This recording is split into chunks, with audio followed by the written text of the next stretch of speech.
মির্চি নিবেদন Friday classics.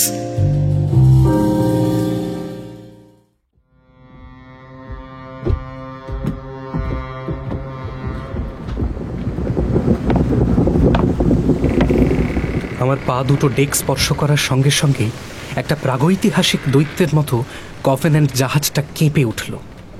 তার বিশাল বড় পালগুলো প্রচণ্ড আক্রোশে ফুলিয়ে উত্তাল সমুদ্রের সঙ্গে যেন এক তীব্র লড়াই শুরু করেছে জাহাজটা।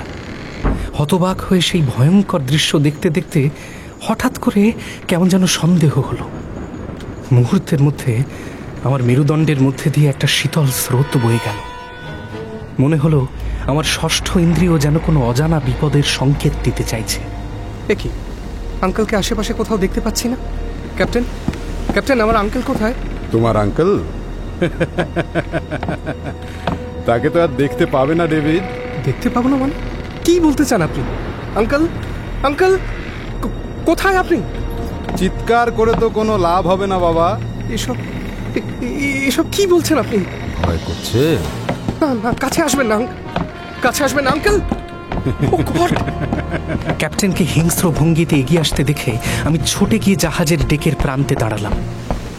ঠিক তখনই বুঝতে পারলাম জাহাজটা আমাকে নিয়ে তীর থেকে অনেকটা দূরে চলে এসেছে। আঙ্কেল, আঙ্কেল, ঈশ্বরের দোহাই আমাকে বাঁচান প্লিজ, প্লিজ আঙ্কেল। কিন্তু কোথায় আঙ্কেল? এমন ভয়ঙ্কর প্রতারণা যে কেউ করতে পারে তা কিছুতেই বিশ্বাস হচ্ছিল না। কান্নায় আমার গলা বুঝে আসছিল।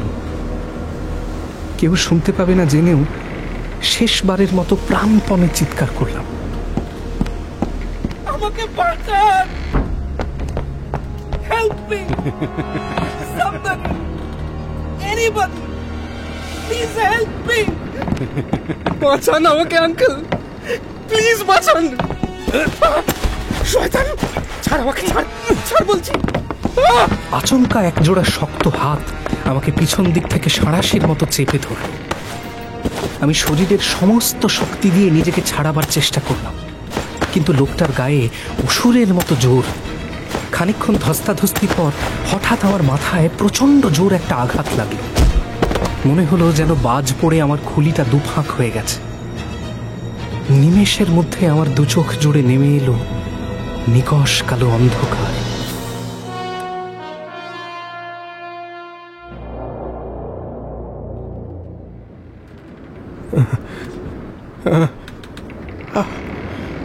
একটু জল দেবে? কি কতদিন এইভাবে পড়েছিলাম খেয়াল নেই। জ্ঞান ফিরতেই দেখলাম আমার হাত পা মোটা দড়ি দিয়ে শক্ত করে বেঁধে ফেলা হয়েছে। সারা শরীরে অমানুষিক যন্ত্রণা হচ্ছে। চারিদিকে ঘুটঘুটে অন্ধকার আর মেঝেতে সমুদ্রের গর্জনের শব্দ। জায়গাটা খুব সম্ভবত ডেকের নিচে, খোলের ভিতরে। কিন্তু আমি এখানে এলাম কিভাবে? এই তো সেদিন সকালে নিজের বাড়ি থেকে বেরোলাম, তারপর ও হ্যাঁ, ধীরে ধীরে মনে পড়ছে সব। শুনছেন রবার্ট লুই স্টিভেনসনের রচনা অবলম্বনে কিডন্যাপড।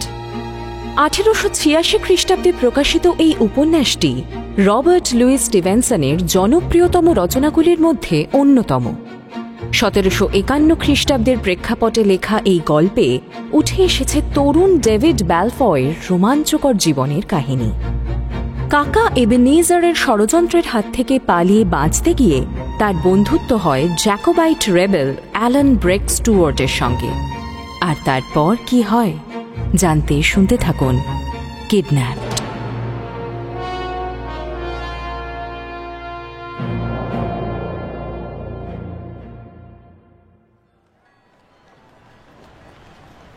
জুন মাসের এক সকালে বাড়ি থেকে বেরিয়ে যখন দেখলাম উজ্জ্বল রোদে চারদিক ঝলমল করছে, তখন বিষণ্ণ মনটা যেন সামান্য চাঙ্গা হলো।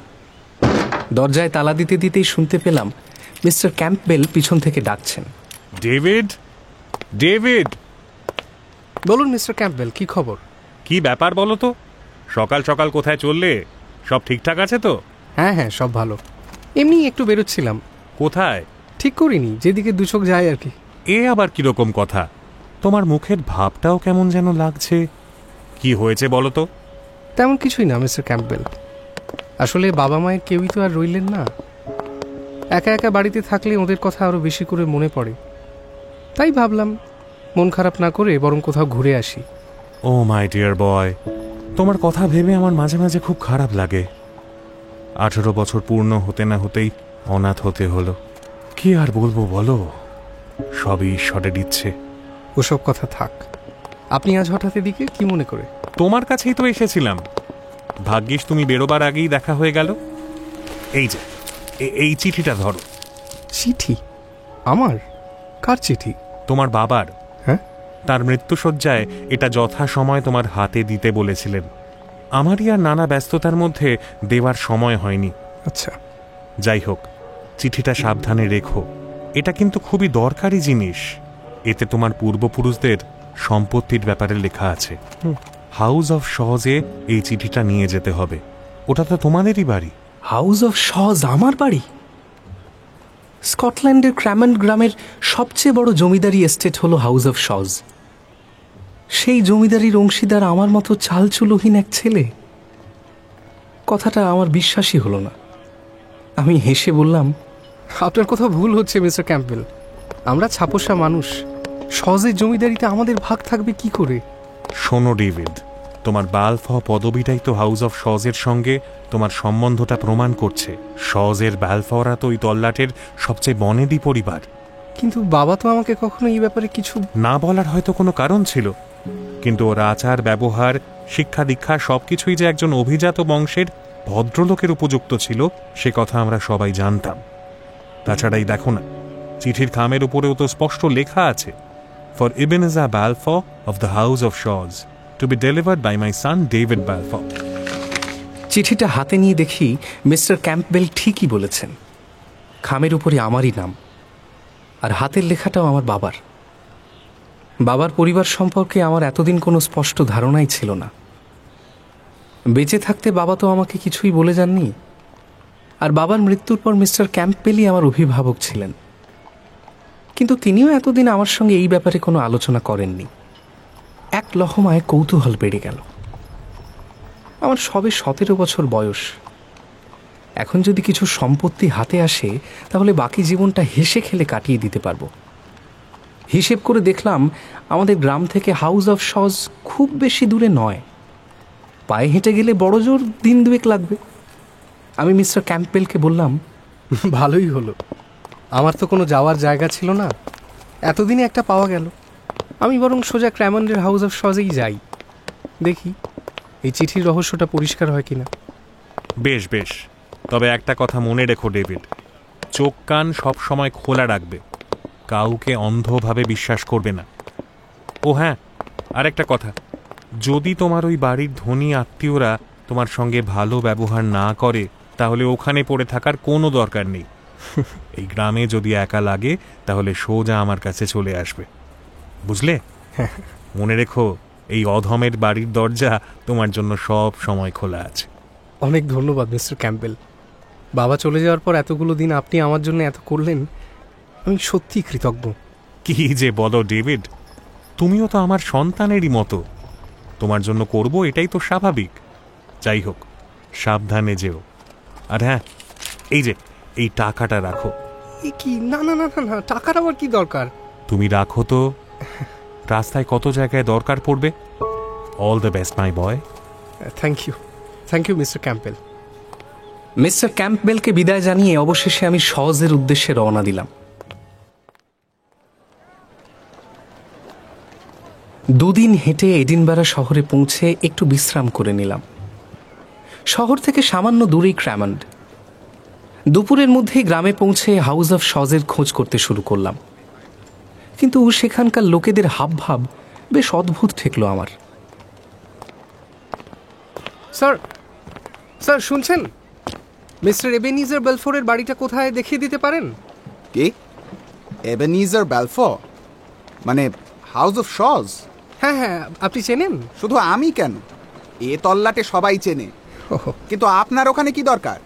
আমার কথা শুনুন, হাউস অফ শজে যাওয়ার চেষ্টা করবেন না। কেন? ওরকম অলক্ষণে জায়গার ছায়া না মারানোই মঙ্গল। যাই হোক, আমার কাজ আছে, আমি চলি। চাপ বাবা। আমি আর কিছু জিজ্ঞেস করবার আগেই পথচারী গটগট করে এগিয়ে গেল। তার কথা এমন একটা বিপদের ইঙ্গিত ছিল যে আমার একটু ভাবনাই হলো। এদিক ওদিক তাকিয়ে একটা নাপিতের দোকান দেখতে পেলাম।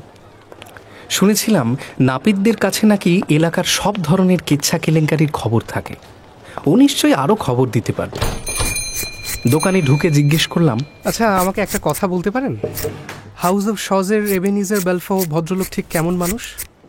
ওর সম্পর্কে কোনো বদনাম আছে নাকি? এবেনেজার বেলফো? ও বাবা, হঠাৎ তার খোঁজ করছেন কেন? লোকটা মোটেই সুবিধের নয়। কেন? সে অনেক গল্প, ওসব জানতে গেলে তো আপনাকে সময় নিয়ে আসতে হবে। এখন আমার অনেক খদ্দের বাকি, আপনি বরং পরশু আসুন। অন্য সময় হলে আমি হয়তো সোজা বাড়ির পথ ধরতাম, কিন্তু এখন তো তাও সম্ভব নয়। এর মধ্যেই বেলা পড়ে এসেছে। এডিনবারা পৌঁছতে পৌঁছতেই অনেক রাত হয়ে যাবে। সারাদিন হাঁটাহাঁটি করে শরীরও খুব ক্লান্ত। ভাবলাম এতটা পথ উজিয়ে যখন এসেছি, তখন একবার অন্তত শজের বাড়িটা নিজের চোখে দেখে আসি। নাপিতের দোকান থেকে বেরিয়ে আরও কিছুক্ষণ হাঁটার পর দেখলাম একজন মহিলা আসছেন। তাকে ডেকে বললাম, ম্যাডাম, একটু শুনবেন? কি ব্যাপার? এবেনিজার বেলফো এর বাড়িটা কোথায় বলতে পারেন? ইবেনিজার বেলফো, ওই যে দূরে কালো মতো বাড়িটা দেখা যাচ্ছে, হ্যাঁ। ওটাই হাউস অফ শজ, ওটাই মিস্টার বেলফোর বাড়ি। হ্যাঁ, বলেন কি? ওই পোড়ো বাড়িটা হাউস অফ শজ? ও মা, তা পোড়ো হবে না তো কি হবে? মানুষের রক্ত চুষে প্রাসাদ বানালে শেষ পর্যন্ত তার ওই দশাই হয়, সব কটা মরবে। ওই বাড়ির মালিকের সঙ্গে যদি তোমার দেখা হয়, তাহলে বলবে আমি জেনেট ক্লস্টন ওকে অভিশাপ দিয়েছি। ওর এই পাপের প্রাসাদ খুব তাড়াতাড়ি ধ্বংস হবে। মহিলা হনহনিয়ে চলে গেলেন। আমি হতভম্ব হয়ে অনেকক্ষণ দাঁড়িয়ে রইলাম। ওর কথাগুলো আমার কানে বারবার প্রতিধ্বনিত হচ্ছিল। সেই সঙ্গে আমার পা দুটোও যেন আর মাটি থেকে উঠতে চাইছিল না। সবার যে হাউস অফ শজ আর তার মালিকের প্রতি কিসের এত আক্রোশ কে জানে। দূর থেকে দেখলাম জরাজীর্ণ বাড়িটার চিমনি থেকে গলগল করে ধোঁয়া বের হচ্ছে। তার মানে মালিক সম্ভবত ভিতরেই আছেন। বেশ কিছুক্ষণ ইতস্তত করে শেষ পর্যন্ত নিজেই নিজেকে আশ্বাস দিলাম, হাজার হোক মিস্টার বেলফো আমার বাবার পরিবারের লোক, অন্তত গিয়ে নিজের পরিচয়টা তো দিই। বাড়িটার সামনে গিয়ে অবশ্য বুঝতে পারলাম এককালে খুব জমকালো হয়ে থাকলেও আজ হাউস অফ শজের অবস্থা সত্যিই শোচনীয়। বাড়ির একটা অংশ পুরোপুরি তৈরিই হয়নি। কয়েকটা জায়গায় তো ছাদ পর্যন্ত নেই। কপাটহীন জানলাগুলো দিয়ে একগুচ্ছ বাদুড় চামচিকে অবলীলায় যাতায়াত করছে। দেখেই বোঝা যাচ্ছে ওরা বহুদিন আগেই বাড়িটায় ঘাঁটি গেড়েছে। এই তাহলে সেই বিখ্যাত হাউস অফ শজ। বাবা, এই বাড়িতে কেউ থাকে সেটাই তো বিশ্বাস হচ্ছে না। এমন সময়ে ভিতর থেকে অস্পষ্ট একটা কাশির আওয়াজ ভেসে এলো। আমি সাহস সঞ্চয় করে বাড়ির দরজায় কড়া নাড়লাম। হ্যালো, মিস্টার বেলফো, আপনি বাড়িতে আছেন? মিস্টার বেলফো? প্রথমটায় কোনো সাড়া পাওয়া গেল না, কিন্তু মনে হলো আমার গলার আওয়াজ কেউ যেন ভিতর থেকে শুনছে। বেশ কিছুক্ষণ দরজা ধাক্কাধাক্কি করবার পর যখন হয়রান হয়ে উঠেছি, তখন হঠাৎ আমার মাথার উপরের জানলায় একটি মানুষের অবয়ব দেখা গেল। আমি তাকে এক ঝলক দেখেই চমকে উঠলাম। লোকটা আমার দিকে একটা মস্ত বন্দুক তাক করে আছে। এবারে সে ফ্যাস ফ্যাসে গলায় বলে উঠল, হ্যাঁ, খবরদার, বন্দুকে কিন্তু গুলি আছে, আর এক পায়ে গলে খুলি উড়িয়ে দেব। কি মতলবটা কি তোমার? হ্যাঁ, দরজাটা তো ভেঙে ফেলবে মনে হচ্ছে। কি চাই এখানে? আই এম সরি স্যার, আসলে কারো সাড়া পাচ্ছিলাম না, তাই আমি একটা চিঠি নিয়ে এসেছি। মিস্টার এবেনিজার বেলফো আছেন? তার সঙ্গেই দেখা করতে এসেছিলাম। না না, তার সঙ্গে দেখা হবে না। চিঠি তার দরজার সামনে রেখে কেটে পড়ো, কেটে পড়ো। মাফ করবেন, সেটা করতে পারবো না। চিঠিটা মিস্টার বেলফো এর হাতে দেওয়ার নির্দেশ আছে। উনি থাকলে প্লিজ ডেকে দিন, আমি অনেক দূর থেকে আসছি। তো জ্বালালে দেখছি। তুমি কে হে ছোকরা? আমার নাম ডেভিড বেলফো। আমি আলেকজান্ডার বেলফোয়ের ছেলে। কে? ডেভিড ব্যালফো? বুঝেছি, তোমার বাবা নিশ্চয়ই বেঁচে নেই, তাই তুমি এখানে এসেছো। কথাটা বলেই লোকটা জানলা থেকে সরে গেল। আরো কিছুক্ষণ পরে অনেকগুলো তালা চাবি ঘোরানোর ঘটঘট শব্দে বুঝলাম সদর দরজাটা খোলা হচ্ছে। ভিতরে প্রায় নিশ্ছিদ্র অন্ধকার। ঢোকার সঙ্গে সঙ্গেই দরজাটা যেন নিজে থেকেই বন্ধ হয়ে গেল। তারপর অন্ধকারের মধ্যে থেকে লোকটির কণ্ঠস্বর শোনা গেল, এসো, ওই রান্নাঘরে যাও, ওই যেখানে আলো জ্বলছে ওখানে। হ্যাঁ, কিন্তু খবরদার, কোনো কিছুতে হাত দেবে না। অন্ধকারে কোনো মতে হাতড়ে হাতড়ে পৌঁছে দেখি সেটা নামেই রান্নাঘর। কয়েকটা থালাবাটি আর একটা টেবিল ছাড়া তেমন কোনো সরঞ্জাম নেই। টেবিলের উপরে এক বাটি খাবার আর এক গ্লাস বিয়ার রাখা আছে। আমার পিছন পিছন বদমেজাজি লোকটাও এসে হাজির হয়েছিল। এতক্ষণে তাকে স্পষ্টভাবে দেখলাম। শীর্ণকায় চেহারা, ঝুঁকে পড়া শরীর, খোঁচা খোঁচা দাড়ি আর কোটরে ঢোকা জ্বলন্ত চোখ দুটো যেন আমাকে গিলে খেতে চাইছে। লোকটার বয়স 50 থেকে 70-এর মধ্যে যা কিছু হতে পারে। আমার সঙ্গে চোখাচোখি হওয়ার সঙ্গে সঙ্গেই সে অন্যদিকে চোখ ঘুরিয়ে নিয়ে হাত বাড়িয়ে বলল, কই দেখি চিঠিটা। কি আশ্চর্য! বললাম যে মিস্টার বেলফোকে ডাকুন, আমি ওর হাতেই চিঠিটা দেব। তোমার কি মনে হয় আমি কে? আলেকজান্ডার দেখছি আমার ব্যাপারে কিছুই বলে যায়নি। আপনি আপনি এবেনেজার বেলফো? আপনি আমার বাবাকে চেনেন?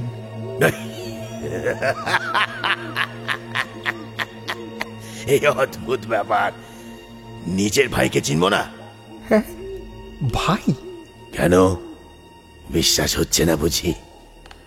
সে না হোক তাতে আমার কিচ্ছু আসে যায় না। আমি তোমার আঙ্কেল এবেনেজার। এই সত্যিটা তো তুমি বিশ্বাস না করলেও বদলে যাবে না। যাই হোক, তাও চিঠিটা দাও এবার। কি আছে চিঠিতে?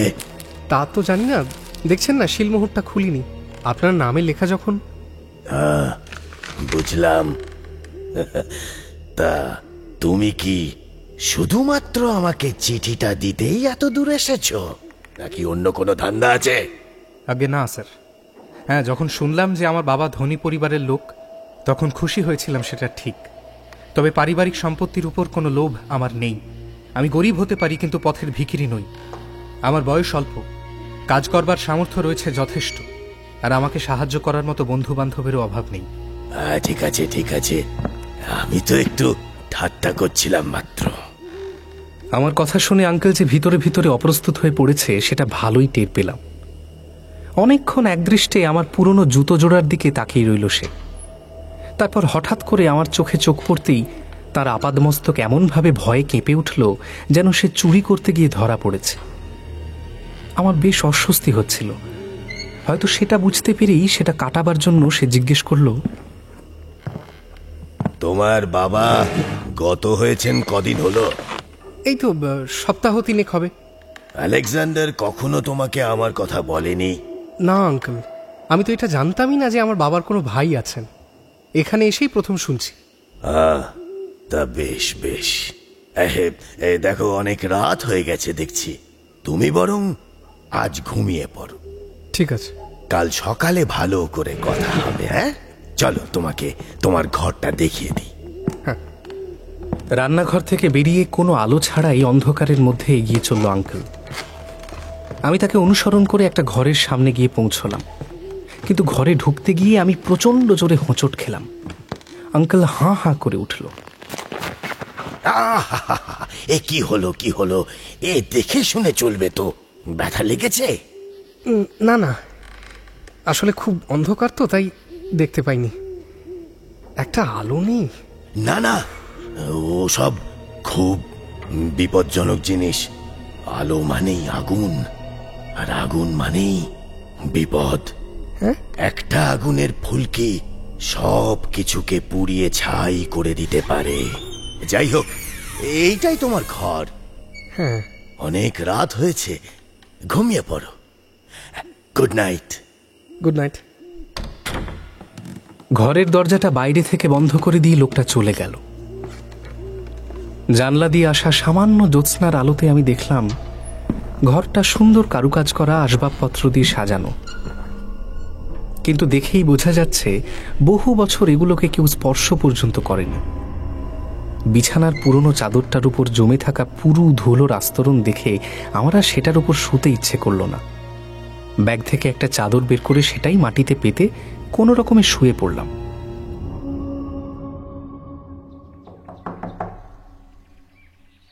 পরের দিন সকালে দরজা ধাক্কানোর তীব্র আওয়াজে আমার ঘুম ভাঙল। সকালের জলখাবার খেতে খেতে আঙ্কেল বলল, ডেভিড, এখানে তুমি এসে খুবই ভালো করেছো। তুমি বরং আরো 2 দিন এখানে থাকো। এর মধ্যে আমিও সম্পত্তির ভাগ বাটোয়ারার ব্যাপারটা একটু ভেবে দেখি, কেমন? সে আপনি যা ভালো বুঝবেন করবেন, তবে আমি থাকতে রাজি। আমার তো আর কোথাও যাওয়ার নেই। এই তবে একটা কথা, এসব সম্পত্তির ব্যাপারে কাউকে বলবে না। যাই হোক, আমি একটু বাইরে থেকে আসছি, কয়েকটা কাজ রয়েছে। ঠিক আছে। নিজের পুরনো কোট আর টুপিটা বগল দাবা করে আঙ্কেল বেরোতে গিয়েও দাঁড়িয়ে পড়ল। হঠাৎ আমার দিকে তাকিয়ে ধূর্ত গলায় বলে উঠল, তোমাকে তো আমি এই বাড়িতে একা রেখে যাচ্ছি না, না তুমিও বরং বাড়ি থেকে বেরো। আঙ্কেলের কথা শুনে আমার পা থেকে মাথা পর্যন্ত রাগে জ্বলে গেল। আমি কি চোর ছাচর নাকি? অদ্ভুত অসভ্য লোক। না, এই অপমান সহ্য করে এখানে থাকার আর কোনো মানে হয় না। দেখুন আঙ্কেল, আপনি চাইলে আমি বাড়ি থেকে বেরিয়ে যেতেই পারি, কিন্তু একবার বেরিয়ে গেলে আমি কিন্তু আর ফিরব না। আপনার যদি আমাকে দেখে চোর মনে হয়, তাহলে এই বাড়িতে থাকা আমার শোভা পায় না। ডেভিড মাই বয়, তুমি শুধু শুধু মাথা গরম করছো। আমার কথাটা আমি ওভাবে বলতে চাইনি। আসলে অচেনা জায়গা, তুমি একা একা থাকবে তাই আর কি। ঠিক আছে, তুমি বরং বাড়িতেই থাকো। যদি একা একা থাকতে একটু বোর লাগে, তাহলে ওই যে ঘরটা দেখছো কিচেনের পাশে, ওটা পুরো বইতে ঠাসা। ল্যাটিন, ইংলিশ সব রকমের বই পাবে ওখানে। বেশ। আঙ্কেল বেরিয়ে যেতেই আমি সেই ঘরটায় গেলাম। সত্যিই সেখানে প্রচুর বই। ওই বইগুলো ঘাঁটতে ঘাঁটতেই আমি একটা বইয়ের ভিতর মুক্তোর মতো হস্তাক্ষরে লেখা দেখলাম, to my brother Ebenezer on his 5th birthday. এ তো আমার বাবার হাতের লেখা। আঙ্কেলের যদি তখন 5 বছর বয়স হয়, তাহলে হিসেব মতো বাবা তো তার থেকেও ছোট হবেন তখন। কিন্তু ওইটুকু বাচ্চার তো এমন সুন্দর হাতের লেখা হওয়া সম্ভব নয়। তাহলে কি বাবা আঙ্কেলের থেকে বড়? আঙ্কেল কি আমার কাছে কিছু গোপন করছে? ব্যাপারটা জানতে হচ্ছে তো। আঙ্কেলের ফিরে আসা পর্যন্ত সারাটা সময় জুড়ে আমার মাথায় একটাই প্রশ্ন ঘুরপাক খাচ্ছিল। সে ফিরতেই আমি আর অপেক্ষা না করে ওকে সরাসরি জিজ্ঞেস করলাম, আচ্ছা আঙ্কেল, আপনি আর আমার বাবা কি জমজ ছিলেন? কথাটা শোনা মাত্রই আঙ্কেল তিড়িং করে লাফিয়ে উঠল। তার চোখের দৃষ্টি নিমেষের মধ্যে বদলে গিয়ে আবার বাঘের মতো হিংস্র হয়ে উঠল। আমার জ্যাকেটের কলারটা চেপে ধরে সে ফ্যাস ফ্যাসে গলায় বলে উঠল, হঠাৎ এই প্রশ্ন কেন? হ্যাঁ, কেউ কি কিছু বলেছে নাকি? কি হলো বলো। কলারটা ধরেছেন কেন? ছাড়ুন বলছি।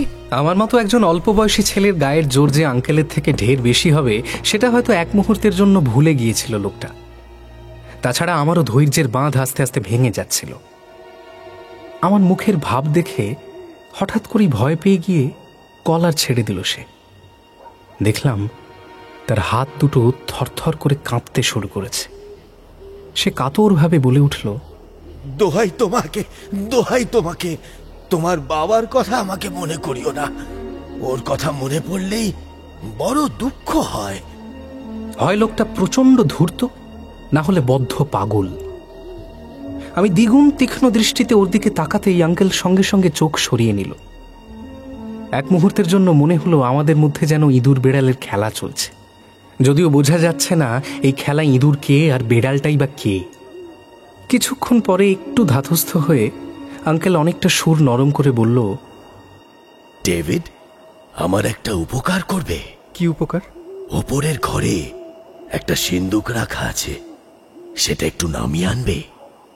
আসলে উপরতলায় যাওয়ার জন্য ভিতর দিক থেকে যেই সিঁড়িটা তৈরি হওয়ার কথা ছিল সেটা এখনো বানানো হয়নি, তাই তোমাকে বাইরের দিক থেকেই যেতে হবে। দেখছো তো বাড়িটা কিরকম অর্ধেক তৈরি হয়ে পড়ে আছে। ঠিক আছে, একটা আলোর ব্যবস্থা করুন, নিয়ে আসছি। না না না, আলো মানেই তো সেই আগুন। আগেই বলেছি আমার বাড়িতে কোনো আলো জ্বলে না। আচ্ছা মুশকিল, বাইরের যে সিঁড়িটার কথা বলছেন ওটা ঠিকঠাক অবস্থায় আছে তো? ঠিকঠাক মানে? ঠিকঠাকের থেকে অনেক বেশি। বাইরের সিঁড়িগুলো একদম রাজকীয়। বাইরে এসে দেখি জোরে জোরে হাওয়া বইছে। আকাশে মাঝে মাঝেই দেখা যাচ্ছে বিদ্যুতের ঝলকানি। বাড়িটার মতো সিঁড়িগুলোর অবস্থাও ভগ্নপ্রায়। আঙ্কেল ঠিক কি ভেবে এগুলোকে রাজকীয় বলল ঈশ্বরই জানেন। বাড়িটা প্রায় 5 তলার সমান উঁচু। আমি খুবই সাবধানে সেই সিঁড়ি বেয়ে উপরে উঠতে থাকলাম। আমার পা জোড়া ভয়ে রীতিমতো কাঁপছিল। হঠাৎ আকাশ ছিঁড়ে বিদ্যুতের ঝলকানি দেখা গেল। এতক্ষণ অন্ধকারে কিছুই ভালো করে ঠাহর হচ্ছিল না। এবারে বিদ্যুতের আলোতে যা দেখলাম তাতে ভয়ে আমার হাত পা ঠান্ডা হয়ে গেল। আমার সামনে সিঁড়ির আর ধাপ ছিল না, তারপরে পুরোটাই শূন্য। অর্থাৎ আর এক পা এগোলে আমি উপর থেকে পড়ে ইহলোকের মায়া ত্যাগ করতাম। আঙ্কেল জেনে বুঝেই আমাকে এই মৃত্যুর মুখে ঠেলে দিয়েছে। ইতিমধ্যে বৃষ্টি শুরু হয়ে গেছে। আমি খুব সাবধানে আবার নিচে নেমে এলাম। বাড়ি ঢুকে দেখলাম রান্নাঘরের টেবিলে বসে আছে আঙ্কেল। তার সামনে রাখা এক বোতল মদ। সেই বোতলের বেশ খানিকটা তরল সে ইতিমধ্যেই উদরস্থ করেছে। দেখে বোঝা যাচ্ছে তার বেশ নেশা হয়েছে। আমি পা টিপে টিপে আঙ্কেলের পিছনে এসে দাঁড়ালাম। তারপর ওকে কিছু বুঝতে না দিয়েই রান্নাঘরের কাবারটা খুললাম। সেখানে কিছু পুরনো বিল আর কাগজপত্র ছাড়া একটা সিন্দুক রাখা ছিল। ওটা সাবধানে খুলে দেখি ভিতরে একটা পুরনো ছুরি রাখা। চুপি চুপি ছুরিটা নিজের কোটের মধ্যে লুকিয়ে ফেলে আঙ্কেলের সামনে এসে দাঁড়ালাম।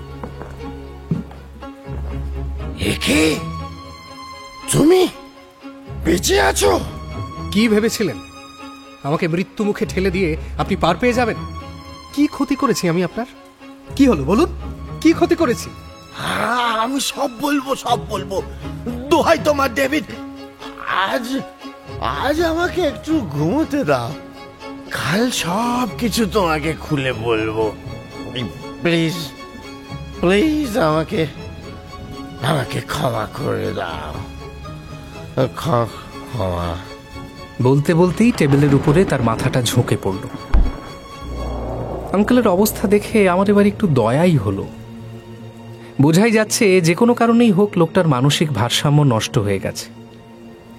বাড়ির উপরতলায় যাওয়ার সিঁড়ি যে ভাঙা সেটা হয়তো ভুলেই গিয়েছিল। একটু আগে যে বিভৎস সন্দেহটা হয়েছিল সেটা অচিরেই মিলিয়ে গেল। আমি আঙ্কেলকে রান্নাঘরেই রেখে আবার নিজের ঘরে ফিরে গিয়ে শুয়ে পড়লাম।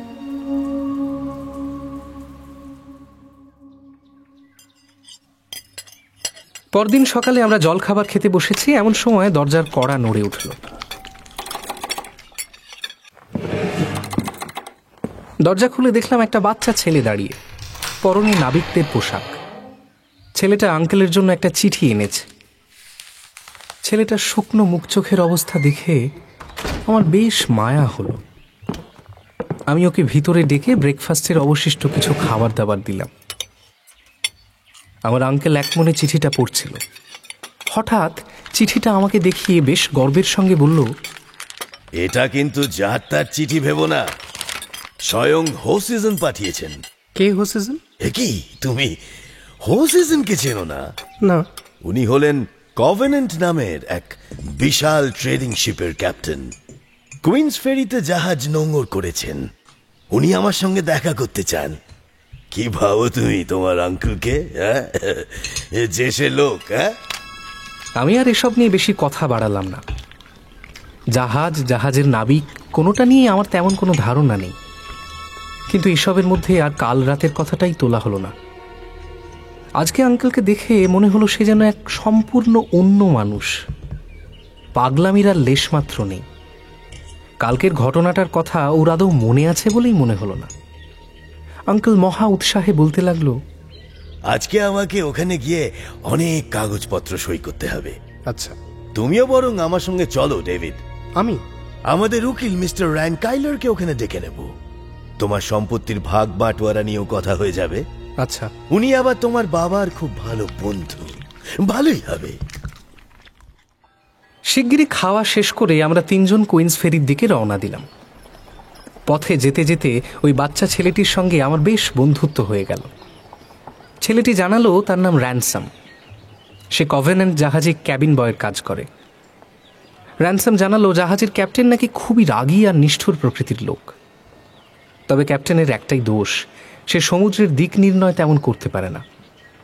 সেই কাজটা করে মিস্টার সুয়ান। সুয়ান এমনিতে ভালো, কিন্তু পেটে মদ পড়লেই মারধর শুরু করে। র্যানসাম পায়ের মোজাটা গুটিয়ে আমাকে একটা দগদগে ক্ষত দেখালো। এ কি? ইস, এটাও কি মিস্টার সুয়ানের কীর্তি? হ্যাঁ, প্রায় এরকম হয়। ইস, আমার বাচ্চা ছেলেটার জন্য ভারী দুঃখ হলো। প্রার্থনা করলাম এরকম জীবন যেন আমার চিরশত্রুকেও না কাটাতে হয়। কুইন্স ফেরিতে পৌঁছে আমরা একটা সরাইখানায় ঢুকলাম। সেখানে আমাদের সঙ্গে ক্যাপ্টেন হৌসিজনের দেখা হলো। লোকটি বেশ দীর্ঘদেহী, বেশভূষাও ভদ্রলোকের মতোই। আঙ্কেল আমাকে বাইরে অপেক্ষা করতে বলল। সে নাকি ক্যাপ্টেনের সঙ্গে কাজের কথা বলবে। ওদের কথা শুনতে আমি আগ্রহীও ছিলাম না। আমি র্যানসামের সঙ্গে সরাইখানার ছোট্ট ডাইনিং রুমটায় গেলাম। ওখানে বসে খেতে খেতে আমি সরাইখানার মালিককে দেখলাম। ভাবলাম ওর কাছ থেকেই একটু খোঁজ খবর নেওয়ার চেষ্টা করি। আঙ্কেলের উপরে আমার আর ভরসা নেই। এই যে স্যার, একটু শুনবেন প্লিজ? হ্যাঁ বলুন। আমি আসলে এই অঞ্চলে নতুন। আপনি কি র্যানকাইলার নামে এখানকার কোনো উকিলকে চেনেন? হ্যাঁ অবশ্যই, উনি তো খুবই সজ্জন মানুষ। আচ্ছা, আপনাকে তখন এবেনিজার ব্যালফয়ের সঙ্গে ঢুকতে দেখলাম না? হ্যাঁ, ঠিকই দেখেছেন। আচ্ছা, আপনি কি ওর কোনো আত্মীয়? আসলে আপনাকে অনেকটা ওর দাদা আলেকজান্ডারের মতো দেখতে। আলেকজান্ডার ব্যালফ আমার বাবা, কিছুদিন আগে মারা গেছেন। তাই নাকি? আহা, বড় ভালো মানুষ ছিল আলেকজান্ডার। আচ্ছা, আপনাকে একটা কথা জিজ্ঞেস করব? হ্যাঁ অবশ্যই। আমার আঙ্কেল মানে এবেনিজার মানুষ হিসেবে কেমন? এক নম্বরের শয়তান। জেনেট ক্লস্টন থেকে শুরু করে সবাইকে ওই তো বাড়ি ছাড়া করেছে। আর তাছাড়া তোমার বাবার সঙ্গে যা করেছে, আর সত্যি বলতে কি, আমি তো ওই লোকটার সঙ্গে তোমাকে দেখে রীতিমতো অবাক হয়ে গেছি। কেন বলুন তো? মানে উনি কি করেছেন আমার বাবার সঙ্গে? কেন? খুন? খুন? কিন্তু উনি হঠাৎ নিজের ভাইকে খুন কেন করতে যাবেন? আরে কেন আবার? সম্পত্তির জন্য। আরে বড় ছেলে বেঁচে থাকতে কি ছোট ছেলে কখনো সম্পত্তি পায়?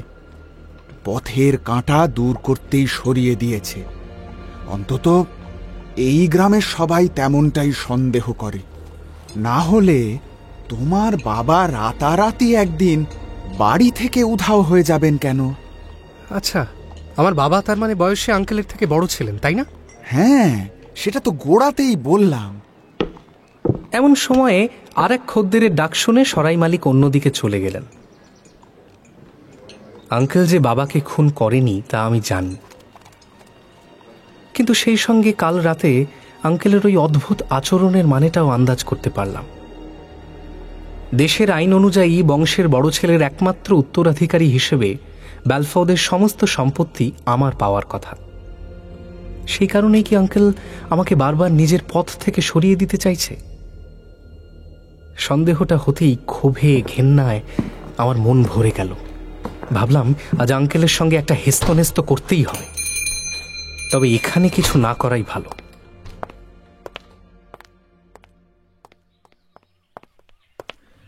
আমি সরাইখানা থেকে বাইরে বেরিয়ে খানিকক্ষণ এদিক ওদিক ঘুরে নিজের মনকে শান্ত করলাম। রাস্তায় আমার সঙ্গে জাহাজের ক্যাপ্টেনের দেখা হলো।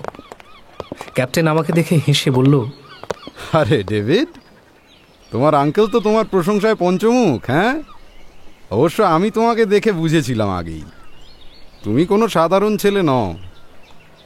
বলছি, জাহাজে গিয়ে আমার সঙ্গে এক পাত্তর খাবে নাকি? আমি কখনো এত বড় জাহাজ ঘুরে দেখিনি। প্রথমটায় বেশ উৎসাহ হলো, কিন্তু আঙ্কেলের বিশ্বাসঘাতকতার কথা ভেবে আবার মনটা খচখচ করে উঠল। আমি যতটা সম্ভব সংযতভাবে বললাম, আজ বরং থাক ক্যাপ্টেন, আসলে আমার আর আঙ্কেলের একটু উকিলের সঙ্গে দেখা করার আছে। এবেনিজার তখন বলছিলেন বটে, চিন্তা নেই, সেরকম হলে আমি নিজে বোটে করে তোমাদের উকিলের বাড়ির ওখানে পৌঁছে দেওয়ার ব্যবস্থা করব। হঠাৎ ক্যাপ্টেন আমার দিকে একটু সরে এসে ঝুঁকে পড়ে নিচু গলায় বলল, বলছি, তোমার এই আঙ্কেল কিন্তু সুবিধার নয়। হ্যাঁ, ওর ব্যাপারেই তোমার সঙ্গে কিছু কথা ছিল আর কি। এবার আমার কৌতূহল দ্বিগুণ বেড়ে গেল। আমি আর আপত্তি না করে ক্যাপ্টেনকে অনুসরণ করে জাহাজে গিয়ে উঠলাম, কিন্তু ডেকে পা রাখতে না রাখতেই টের পেলাম জাহাজটার নোঙর তুলে ফেলা হয়েছে। দেখতে দেখতে সেটা জাহাজ ঘাটা থেকে দূরে চলে গেল। প্রথমটায় চেঁচামেচি করলাম, তারপর ক্যাপ্টেনের মুখে পৈশাচিক হাসি দেখে অবশেষে বুঝতে পারলাম পুরো ফন্দিটাই আসলে আঙ্কেলের মাথা থেকে বেরিয়েছে। এই নরপিশাচদের হাতে আমাকে তুলে দেওয়াই ছিল আমার আঙ্কেলের একমাত্র উদ্দেশ্য। আঙ্কেল আর ক্যাপ্টেনের চক্রান্ত বুঝতে পারার সঙ্গে সঙ্গেই জলে ঝাঁপ দেওয়ার চেষ্টা করেছিলাম, কিন্তু নিমেষের মধ্যে একজোড়া বলিষ্ঠ হাত আমাকে সাঁড়াশির মতো পিছন থেকে চেপে ধরল, আর ঠিক তারপর আমার মাথায় কেউ অমানসিক জোরে আঘাত করে। তারপর আর কিচ্ছু মনে নেই।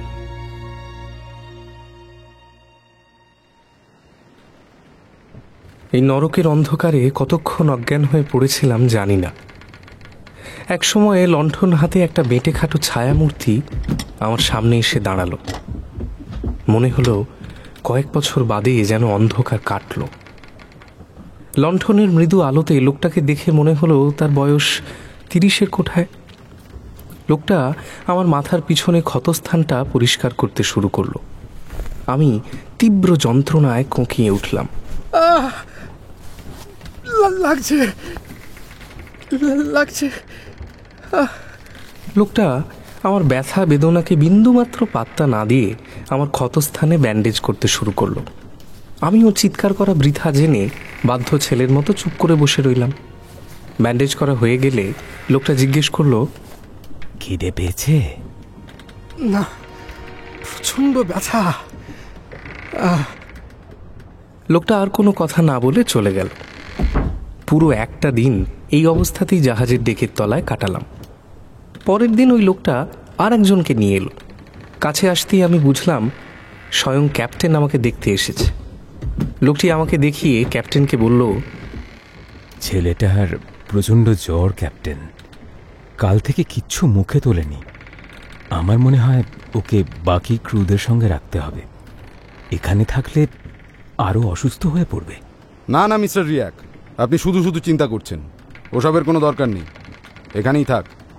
কিছু মনে করবেন না ক্যাপ্টেন, কিন্তু এই জাহাজের সেকেন্ড অফিসার হিসেবে আমার নিশ্চয়ই জানার অধিকার আছে যে এই ছেলেটাকে কেন এখানে এইভাবে রাখা হয়েছে। ওর আঙ্কেল কি ওকে খুন করার জন্য আপনাকে পয়সা দিয়েছে? এসব আবার কি কথা? আর আপনার যদি মনে হয় ছেলেটা এখানে থাকলে বাঁচবে না, তাহলে ওকে বাঁচাবার জন্য আপনি যা খুশি করুন, আমাকে বারবার জিজ্ঞেস করবার কি আছে? ক্যাপ্টেন আর মিস্টার রিয়াক বেরিয়ে গেল। প্রায় 5 মিনিট বাদে আমার হাত পায়ের বাঁধনগুলো খুলে আমাকে জাহাজের সামনের অংশে নিয়ে যাওয়া হলো, যেখানে বাকি ক্রুরা থাকে। এরপর বেশ কিছুদিন আমি শয্যাশায়ী ছিলাম। শুধু মাঝে মাঝে কানে আসতো নাবিকদের কথাবার্তার আওয়াজ। ওদের কথা যেটুকু যা কানে আসতো সেসব শুনে বুঝতাম ওদের মধ্যে অনেকেই অপরাধ জগতের সঙ্গে যুক্ত ছিল। এমনকি কেউ কেউ তো জলদস্যুও ছিল। কয়েকজন এমন কিছু গর্হিত অপরাধ করেছিল যেগুলো সাধারণ মানুষের কল্পনারও বাইরে। তবে তাদের মধ্যে সবাই যে খারাপ ছিল এমনটা কিন্তু নয়। আমার পকেট থেকে যে পরিমাণ টাকা হারিয়ে গিয়েছিল ওরা তার কিছুটা হলেও আমাকে ফিরিয়ে দিয়েছিল। ভাবলাম যখন গন্তব্যে পৌঁছবো তখন অবশিষ্ট টাকাগুলো সত্যিই কাজে লাগবে। আমি যতদূর জানতাম এই কভেনেন্ট জাহাজটি ইউনাইটেড স্টেটসে যায়। সেখানে চাষবাসের জন্য প্রচুর কৃতদাস কেনা বেচা হয়। শেষমেশ আঙ্কেল কি আমাকে কৃতদাস হিসেবে বিক্রি করে দিল?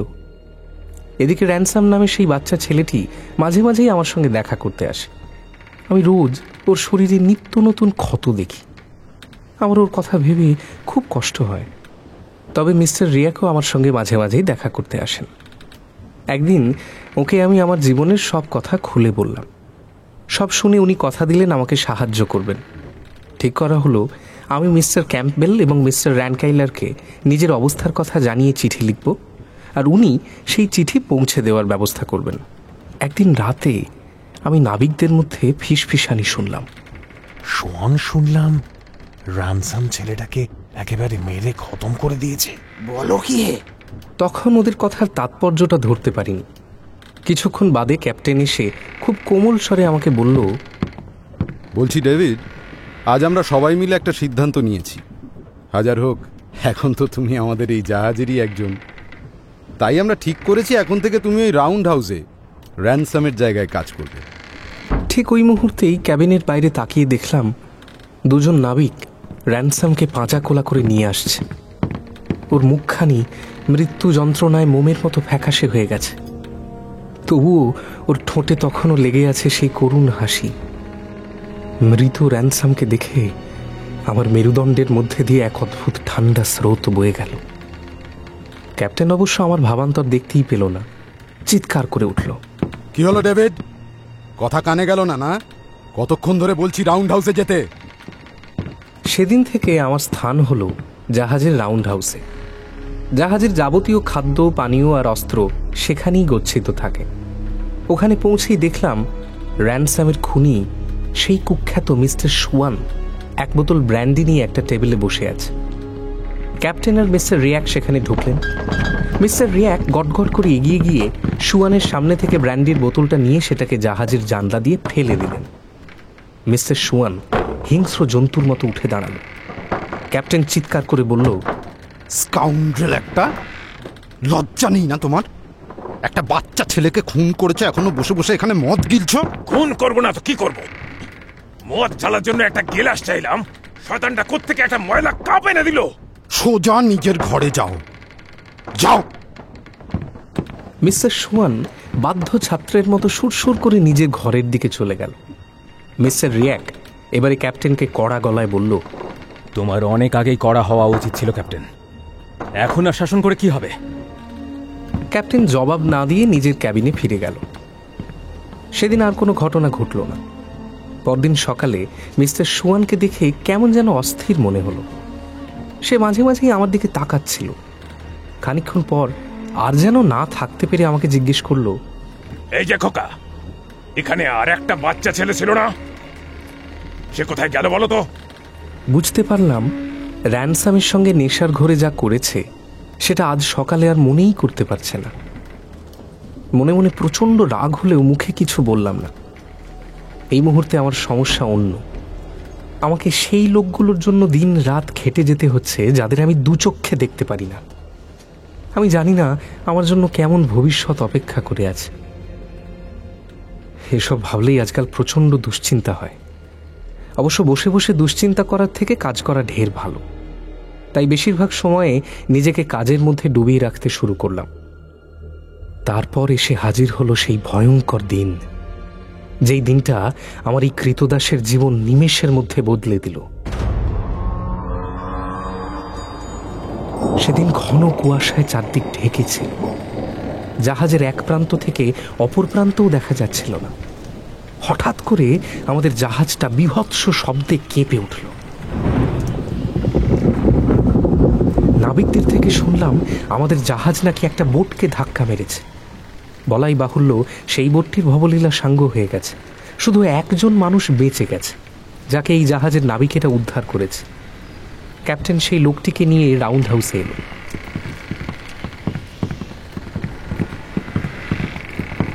লোকটার চেহারা বেশ ছোটখাটো, কিন্তু তার চোখের দৃষ্টি কেমন যেন অস্বাভাবিক। আমি মনে মনে ভাবলাম এই লোকটার সঙ্গে ভাব জমাতে হবে। একমাত্র এর মতো লোকই আমাকে পালাতে সাহায্য করতে পারে। কারণ একজন বিপন্ন মানুষই অন্য একজন বিপন্ন মানুষের ব্যথা বুঝতে পারে। ক্যাপ্টেন লোকটিকে জিজ্ঞেস করলেন, কি নাম আপনার? Alan Breck Stuart. কোথায় যাওয়া হচ্ছিল? আমি একজন জ্যাকোবাইট। ফ্রান্সে আমার চিফের কাছে টাকা পৌঁছে দিতে যাচ্ছিলাম। যদি আপনারা আমাকে ফ্রান্সে পৌঁছে দেন তাহলে আমি আপনাদেরকেও কিছু টাকা দিতে পারি। জ্যাকোবাইট? এরাই তো ইংল্যান্ডের স্টুয়ার্ট রাজবংশকে সিংহাসনে ফেরাবার জন্য কিং জর্জের বিরুদ্ধে বহুদিন ধরে বিদ্রোহ করছে। এবার লোকটির প্রতি আমার কৌতূহল আরও বেড়ে গেল, কারণ আমি নিজে ব্যক্তিগতভাবে একজন উইগ, যারা জ্যাকোবাইটদের বিরোধী। দেখলাম ক্যাপ্টেন লোকটার প্রস্তাবে খুব সহজেই রাজি হয়ে গেল। সে অবশ্য টাকার জন্য সব করতে পারে। আমি নিজেই তো তার সব থেকে বড় উদাহরণ। ক্যাপ্টেন চলে গেলে আমি ভয়ে ভয়ে অ্যালানকে জিজ্ঞেস করলাম, অ্যালান, আপনি কি সত্যি একজন জ্যাকোবাইট? একদম, পা থেকে মাথা পর্যন্ত। তবে তোমার বেজার মুখ দেখে মনে হচ্ছে তুমি একজন উইগ, তাই তো? না না, আমি আসলে ওই দুটোর মাঝামাঝি একটা জায়গায়, মানে নিরপেক্ষ আর কি। আচ্ছা, আমি এখন আসি, জাহাজের অনেক কাজ আছে। আমি বিরোধী দলের শুনলে অ্যালান আমাকে সাহায্য নাও করতে পারে, তাই আপাতত সত্যিটা এড়িয়ে গেলাম। আমি রাউন্ড হাউস থেকে বেরোলে ক্যাপ্টেন আমাকে আলাদা করে ডেকে বলল, ওই স্কটিশ লোকটা কিন্তু একদম সুবিধের নয় ডেভিড। তাই? এই জ্যাকোবাইটরা খুবই ধূর্ত।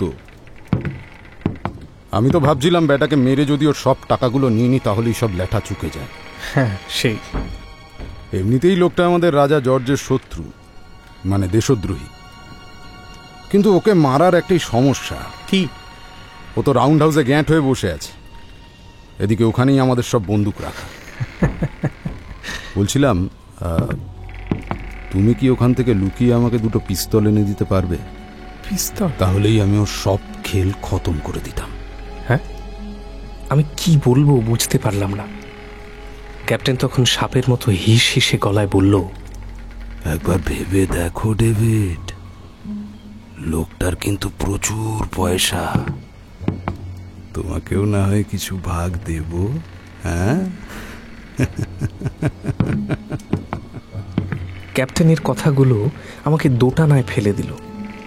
অ্যালান যে জ্যাকোবাইট কথা ঠিক, কিন্তু এরাও তো খুব একটা সুবিধের লোক নয়। আমাকে জোর করে এই জাহাজে আটকে রেখেছে, র্যানসামের মতো নিরীহ একটা বাচ্চা ছেলেকে মেরে ফেলেছে। কিন্তু ক্যাপ্টেনের কথা না শুনে কি আদৌ আমার কাছে কোনো উপায় আছে? তবুও সুযোগ যখন এসেছে, তখন আমি শেষবারের মতো হলেও বাঁচার চেষ্টা করবই।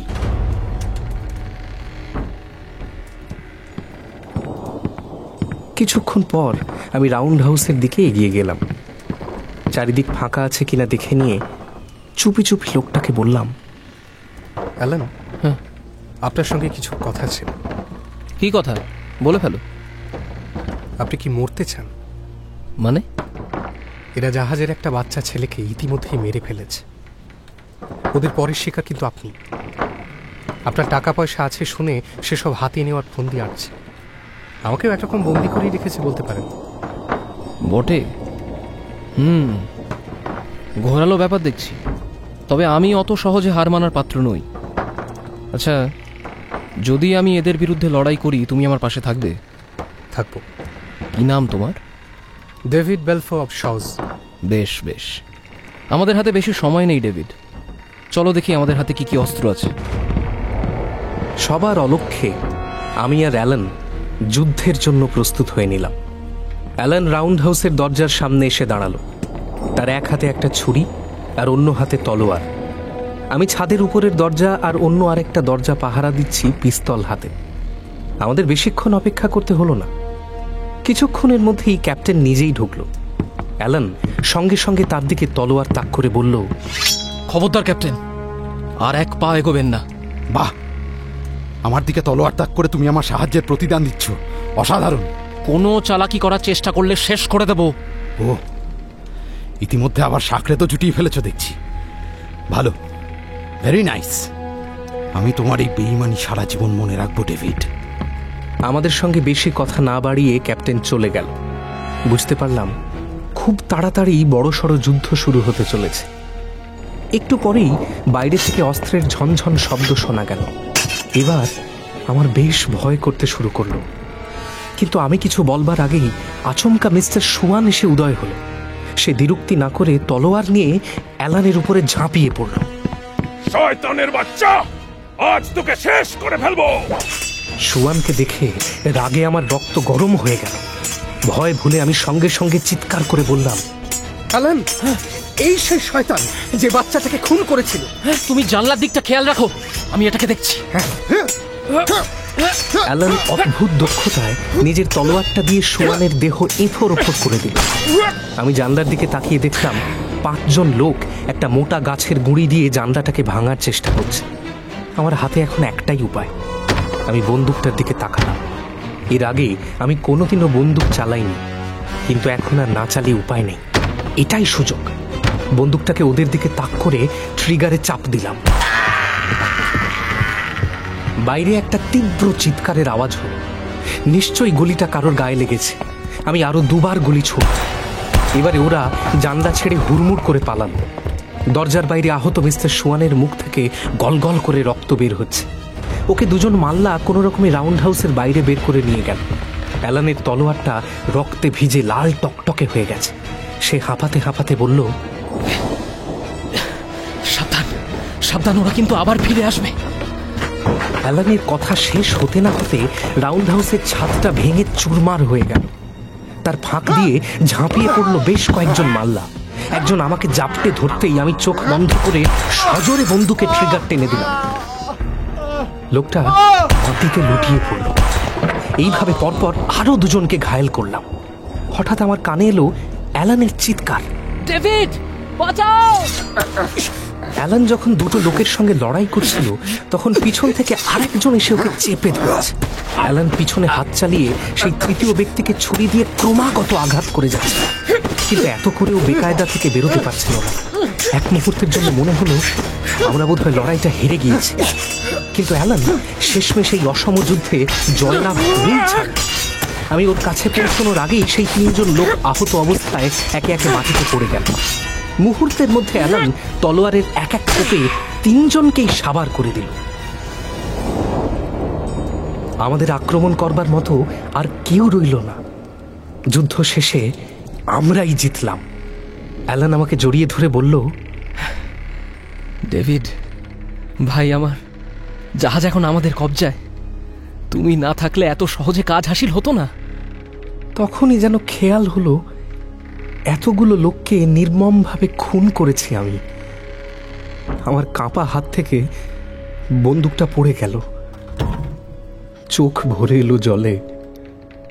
আমি হাঁটু গেড়ে বসে পড়ে কেঁদে ফেললাম, হে ঈশ্বর, আমাকে ক্ষমা করো। শান্ত হও ডেভিড।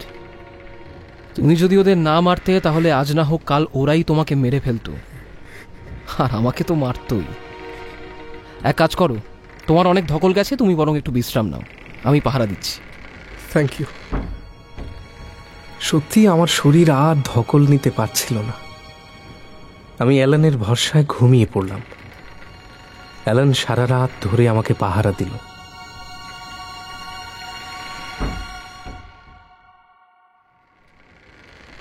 পরদিন সকালে অ্যালান ওর কোট থেকে একটা রূপোর বোতাম ছিঁড়ে আমাকে দিল। ডেভিড, কাল রাতে তুমি খুবই সাহসের সঙ্গে লড়াই করেছ, এটা তার উপহার। তুমি পৃথিবীর যেখানেই যাও, সেখানে যদি অ্যালান ব্রেকের কোনো বন্ধু থাকে, তাহলে এই বোতামটা তাদের দেখিও। তারা তোমার জন্য জানও দিয়ে দেবে। অ্যালানের হাবভাব দেখে মনে হলো সে যেন বিশাল বড় কোনো সেনাবাহিনীর চার্জে আছে। সে যে বীর তাতে কোনো সন্দেহ নেই, তবুও ওর হাবভাব দেখে আমার খানিক হাসি পেয়ে গেল। ঠিক তখনই মিস্টার রিয়াকের গলা পাওয়া গেল। ডেভিড, মাই বয়, কোথায় তুমি? আমি বন্দুক হাতে রাউন্ড হাউসের ছাদে উঠে দাঁড়ালাম। কি হলো মিস্টার রিয়াক? তোমার বন্ধু অ্যালানের সঙ্গে ক্যাপ্টেন একটু কথা বলতে চায়। কেন? এটা বুঝি ক্যাপ্টেনের নতুন কোনো চক্রান্ত? বিশ্বাস করো ডেভিড, চক্রান্ত করার মতো এক ফোঁটা শক্তিও আমাদের মধ্যে আর অবশিষ্ট নেই। ক্যাপ্টেনকে তুমি বিশ্বাস না করতে পারো, আমি তো তোমাকে মিথ্যে কথা বলবো না। আমরা তোমার বন্ধুকে যথাস্থানে পৌঁছে দিতে চাই। আমাদের কথাবার্তার মধ্যেই সেখানে ক্যাপ্টেন এসে হাজির হলো। তার চেহারা একেবারে বিধ্বস্ত। সে রাউন্ড হাউসে ঢুকতেই অ্যালান তার দিকে বন্দুক তাক করে দাঁড়ালো। বন্দুকটা নামান অ্যালান। আপনি যদি নিজের কথা রাখেন তাহলেই এই বন্দুক নামবে, না হলে এই বন্দুকই শেষ কথা বলবে। আমরা আর্ডেন মার্কেন টাউন থেকে কয়েক ঘন্টা দূরে রয়েছি, কিন্তু জায়গাটা বিপজ্জনক। আপনি যদি কিছু মালকড়ি ছাড়েন আর কি, তাহলে আমি আপনাকে ওখানে নামিয়ে দিতে পারি। কিছুক্ষণ চিন্তা করে অ্যালান ক্যাপ্টেনের এই প্রস্তাবে রাজি হল। ক্যাপ্টেন চলে গেলে আমি আর অ্যালান রাউন্ড হাউসে বসে বেশ কিছুক্ষণ তামাক সেবন করতে করতে সুখ দুঃখের গল্প করলাম। অ্যালান জানালো সে একসময় ইংলিশ আর্মিতে ছিল, কিন্তু একদিন যেই আর্মির জীবন ছাড়তে চায় তখনই সে জানতে পারে রাজার সৈন্যবাহিনী থেকে বেরোবার একটাই পথ, তা হলো মৃত্যু। তাহলে তুমি স্কটল্যান্ডে এলে কেন? তুমি ধরা পড়লেই ওরা তোমাকে মেরে ফেলবে। ফ্রান্সে আর ভালো লাগছিল না। স্কটল্যান্ডের প্রকৃতি আমাকে বরাবরই টানে। তারপর এখানে আসার একটা কারণও জুটে গেল। আমাদের জ্যাকোবাইট চিফ তো ফ্রান্সে আটকে আছেন। স্কটল্যান্ডের লোকজন ওকে সাহায্য করতে চান। আমি সেই ত্রাণ সংগ্রহ করার জন্য চলে এলাম। এই দেখো। অ্যালান ওর বেল্টটা খুলে আমাকে দেখালো। বেল্টের ভিতরটা পুরো সোনার মোহরে ঠাসা। এত ধনরত্ন একসঙ্গে এর আগে আমি কখনো দেখিনি। অ্যালান বলে চলল, তবে আমি এখানে একটা লোককে খুঁজতেও এসেছিলাম। তার নাম দ্য রেড ফক্স। ব্যাটা কিং জর্জের হয়ে গোয়েন্দাগিরি করে। বদমাসটা যেই শুনলো স্কটল্যান্ডের লোকজন চিফকে সাহায্য করছে, অমনি সবার পিছনে লাগতে শুরু করলো। ওকে আমি ছাড়বো না। ওর কি দোষ? ওকে যে অর্ডার দেওয়া হয় ও তো তাই করে। তুমি যদি আজ বাদে কাল ওকে মেরেও ফেলো, তাহলে রাজা ওর জায়গায় অন্য কাউকে খুঁজে নেবে। তুমি লড়াইটা ভালোই করো ডেভিড, কিন্তু তোমার আর আমার চিন্তা ভাবনার আকাশ পাতাল তফাৎ।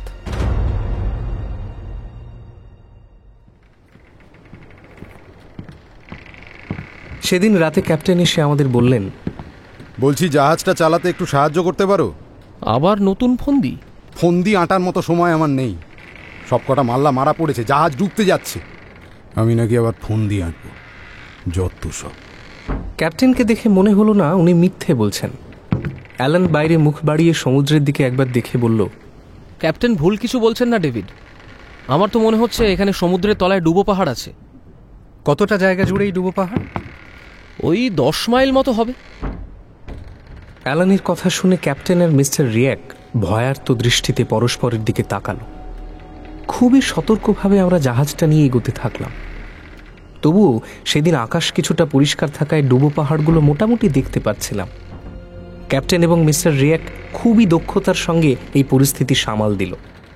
কিন্তু একসময় অ্যালান বেশ ভয় পেয়ে গেল। সে আমার কানে কানে বলল, ডেভিড, আর যাই হোক আমি এরকম মৃত্যু চাই না। তোমার কি ভয় লাগছে অ্যালান? না, ভয় ঠিক না, হতাশ লাগছে। আমি চাই আমার শেষটা হোক প্রকৃত বীরের মতো। জাহাজডুবি হয়ে মরার মধ্যে কিসের গৌরব? পর মুহূর্তেই এক সাংঘাতিক বিস্ফোরণের মতো আওয়াজে চারিদিকে কেঁপে উঠল। আমরা যেন পুতুলের মতো জাহাজের এক প্রান্ত থেকে অপর প্রান্তে ছিটকে পড়লাম। আমাদের গায়ে এসে লাগলো উত্তাল সমুদ্রের স্রোত। বুঝলাম ডুবো পাহাড়ের সঙ্গে ধাক্কা লেগে জাহাজটির ভবলীলা সাঙ্গ হয়েছে। আস্তে আস্তে জাহাজের বিভিন্ন অংশ খুলে পড়ে যেতে লাগলো।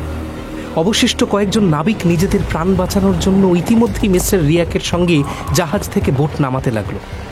শুধু ক্যাপ্টেনকে দেখা গেল সে মূর্তির মতো দাঁড়িয়ে রয়েছে। জীবনে আর কাউকে ভালোবাসুক চাই না বাসুক, জাহাজটাকে সে সন্তানের মতো ভালোবাসত। শেষমেশ আমরা সকলেই লাইফ বোটে উঠলাম। আমাদের সঙ্গে কয়েকজন নাবিকও যোগ দিল। আমাদের কানে ভেসে আসছিল কালকের যুদ্ধে আহত সেই লোকগুলোর চিৎকার, যাদের ওই মুহূর্তে বিছানা ছেড়ে ওঠার ক্ষমতা ছিল না, কিন্তু তাদের উদ্ধার করবার সময় আমাদের হাতে ছিল না। লাইফ বোটটা সবে জলে নেমেছে, হঠাৎ একজন নাবিকের চিৎকার শোনা গেল,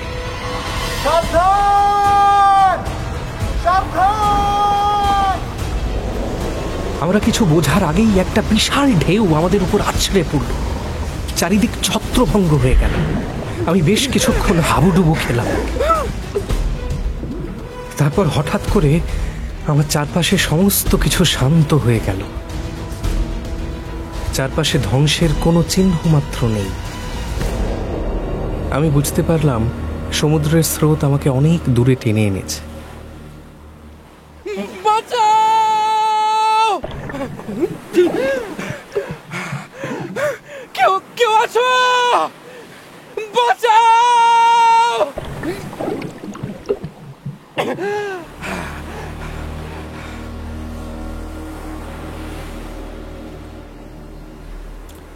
না, কেউ সাড়া দিল না। জ্যোৎস্নার আলোতে চারদিক বেশ পরিষ্কার, কিন্তু দূর দূরান্তে আমি কোথাও আমাদের জাহাজটি দেখতে পাচ্ছিলাম না। আমি সাঁতার জানতাম না, তবুও কাঠের একটা পাটাতন আঁকড়ে কোনো রকমে ভেসে রইলাম। সৌভাগ্যক্রমে আমরা ডাঙা থেকে খুব বেশি দূরে ছিলাম না। ভাসতে ভাসতে একসময় তীরে পৌঁছলাম। দীর্ঘদিন বাদে আমার পা মাটি স্পর্শ করল। ভাবলাম এবার হয়তো আমার দুঃখের দিন শেষ হবে, কিন্তু তখনই কি জানতাম এই তো সবে শুরু। সেই রাতটা ছিল বরফের মতো ঠান্ডা। সারা রাত হেঁটে আমার শরীরটাকে একটু গরম করলাম। দিনের আলো ফুটতে না ফুটতেই কাছে একটা পাথুরে পাহাড়ে চড়তে শুরু করলাম। পাহাড়ের চূড়ায় উঠে চারদিকে দেখলাম। আশেপাশে কোনো জাহাজ বা নৌকো দেখতে পেলাম না।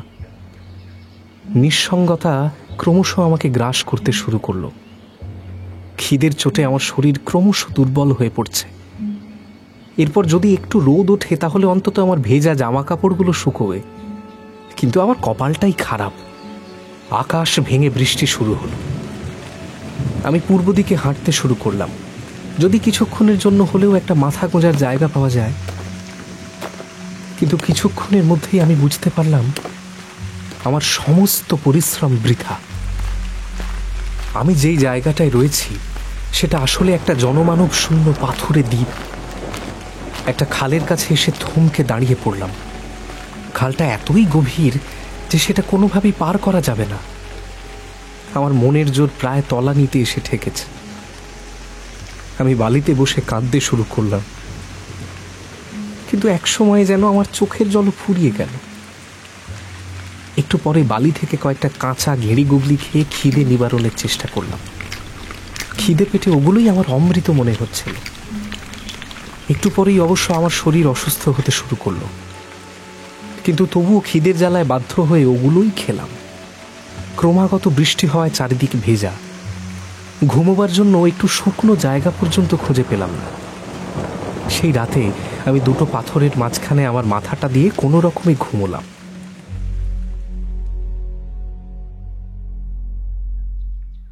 পরদিন আবার আমি উদ্দেশ্যহীনভাবে পাহাড়ের রাস্তা ধরে হাঁটতে শুরু করলাম। দূরে ওটা কি দেখা যাচ্ছে? ধোঁয়া। আর ওগুলো কি? বাড়ি? আমি যেন এতক্ষণে তীব্র হতাশার সমুদ্রে আঁকড়ে ধরার মতো কিছু খুঁজে পেলাম, কিন্তু পরমুহূর্তেই মনে পড়ল আমার চারপাশে জল। ওখানে পৌঁছানোর কোনো উপায় নেই। আমার হতাশা দ্বিগুণ বেড়ে গেল। আরও একটা গোটা দিন আমি জাহাজের অপেক্ষায় বসে রইলাম।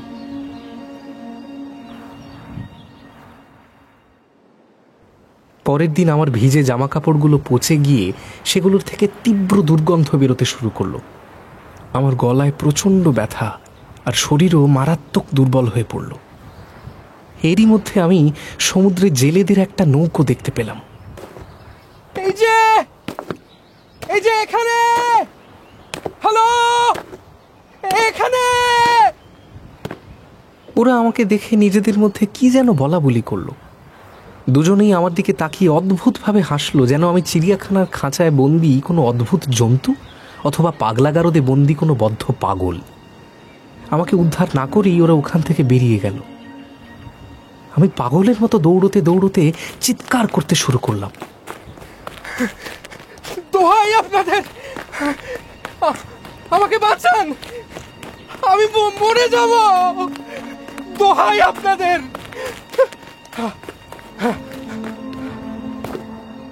কোনো লাভ হলো না।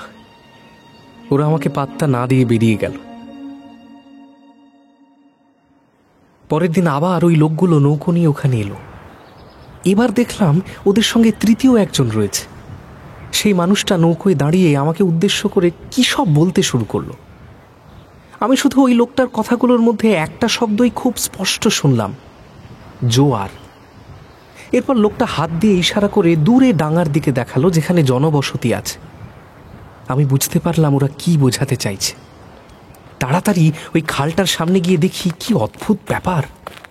আগেরবার জল এত গভীর ছিল যে আমি ডুবে যাচ্ছিলাম, আর এখন সেখানেই হাঁটু অবধি জল। বুঝতে পারলাম জোয়ারের সময় খালটায় জল বেড়ে যায়। দুর্ভাগ্যবশত আমি তখনই সেটা পার হওয়ার চেষ্টা করছিলাম। সত্যি আমি কি বোকা! শেষমেশ আমি ওই খাল পার হয়ে আগের দিনের দেখা সেই ছোট বাড়ির কাছে পৌঁছলাম। সেখানে এক বৃদ্ধকে দেখলাম একাকী বসে আছে। সে ভাঙা ভাঙা ইংরেজিতে আমার সঙ্গে কথা বলতে লাগলো। কদিন আগে এখানে তোমার মতো আরও কজন এসেছিল, ওদের জাহাজ সমুদ্রে ডুবে গিয়েছিল। উনি কি ক্যাপ্টেন অ্যালান ওদের দুজনের কথা বলছেন? আচ্ছা, তুমি কি সেই ছেলেটা যার কাছে রূপোর সেই বোতামটা রয়েছে? এবার আমি নিশ্চিত হলাম অ্যালানও এখানে এসেছিল, না হলে এই বৃদ্ধের পক্ষে সিলভারের বোতামের ব্যাপারটা জানা সম্ভবই নয়।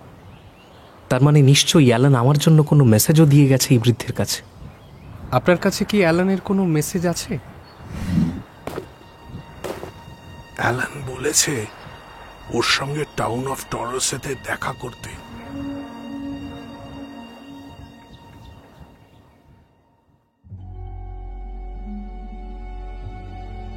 ওই দিন বৃদ্ধ আর তার স্ত্রী আমাকে আশ্রয় দিলেন। বহুদিন বাদে প্রকৃত খাবার দাবার আমার পেটে পড়ল। আমার পকেটে কয়েকটা টাকা তখনও অবশিষ্ট ছিল। আমি ওদের সেগুলো দিতে চাইলাম, কিন্তু তারা টাকা নিতে রাজি হলেন না। পরদিন টরসের উদ্দেশ্যে যাত্রা শুরু করলাম। যাত্রাপথে আমি যাদেরকেই দেখলাম তারা অধিকাংশই খুব গরিব। বেশিরভাগ লোকই ভিক্ষে করছিল। তাদের বেশভূষাও ছিল অদ্ভুত। ইতিমধ্যে ইংরেজরা স্কটল্যান্ডে কিল্ট নামের এক ধরনের পোশাক নিষিদ্ধ করেছিল। এই পোশাক দেখতে ছিল খানিকটা খাটো লুঙ্গির মতো, তাই এই ঘটনার প্রতিবাদে রাস্তাঘাটে অনেক পুরুষই কিল্ট পরে ঘুরে বেড়াচ্ছিল। এসব দেখতে দেখতে আমি রাত অবধি একটানা হাঁটলাম। শেষমেশ একটি লোক আমাকে তার ফাঁকা বাড়িতে থাকতে দিল। শুধু তাই নয়, লোকটি বলল আমি যদি তাকে টাকা পয়সা দিই তাহলে নাকি সে আমাকে একদম টরসে পর্যন্ত পৌঁছে দেবে। পরের দিন সকালে লোকটিকে আমি টাকা দেওয়া সত্ত্বেও সে আরও টাকা চাইতে শুরু করলো। কিন্তু কিছু দূর যেতেই সে বলল, আমি আর যেতে পারবো না, বাকিটা তুমি একাই চলে যাও। ইয়ার কি নাকি? যাবে না যখন টাকা নিলে কেন? হ্যাঁ, এই যে টাকা দিয়েছো বলে মাথা কিনে নাওনি। হ্যাঁ, এই ফেরত দাও টাকাগুলো, ফেরত দাও। দেবো না। কি করবি তুই? দেখবি কি করবো। আমি দিকবিদিক জ্ঞান শূন্য হয়ে লোকটির দিকে তেড়ে গেলাম। লোকটা সঙ্গে সঙ্গে একটা বড় ছুরি বের করে আমার দিকে তাক করলো, কিন্তু আমার মাথায় তখন রাগে আগুন জ্বলছে। আমি ডাইনে বায়ে না ভেবে লোকটা যেই হাতে ছুরি ধরেছিল সেই হাতটাকে চেপে ধরলাম, আর অন্য হাত দিয়ে তাকে প্রচন্ড জোরে আঘাত করলাম। লোকটা যন্ত্রণায় কোঁকিয়ে উঠল। আমি ওর ছুরিটা কেড়ে নিয়ে একা একাই হাঁটা লাগালাম। ঘণ্টাখানেক হাঁটার পরে আমার সঙ্গে একজন অন্ধ লোকের দেখা হলো। লোকটি বেশ বয়স্ক, তার হাতে রয়েছে একটি বাঁশের কঞ্চি। টরসের রাস্তাটা কোন দিকে? চলুন, আমি দেখিয়ে দিচ্ছি। সে তো দেবেন, কিন্তু তার বদলে টাকা পয়সা কত দিতে হবে? আমি ধর্মকর্ম নিয়ে থাকি, টাকা পয়সা নিয়ে আমার কি হবে? একটু ব্র্যান্ডি খাইয়ে দিও, তাতেই আমি খুশি। লোকটা নিজেকে যতই নিরীহ দেখাবার চেষ্টা করুক না কেন, সে আদৌ নিরীহ নয়। তার মুখে অদ্ভুত একটা হিংস্রতা আছে। আমি পরিষ্কার দেখতে পাচ্ছি তার কোটের ফাঁক দিয়ে একটা বন্দুকের বাঁট উঁকি দিচ্ছে। তবুও এখন একে অনুসরণ করা ছাড়া আমার আর কোনো উপায় নেই। পথে পথে যেতে ওই লোকটা আমাকে বলল, তোমার পরিবার কি পয়সাওয়ালা? লোকটার হাব ভাব ঠিক সুবিধের ঠেকছে না। আমি বুদ্ধি করে বললাম, তেমন পয়সাওয়ালা নয়, তবে আমাকে একটা বন্দুক কিনে দেওয়ার মতো সামর্থ্য আছে। ওই যে তোমার কাছে যেরকম একটা বন্দুক আছে, আমার কাছেও ঠিক ওরকমই একটা বন্দুক আছে।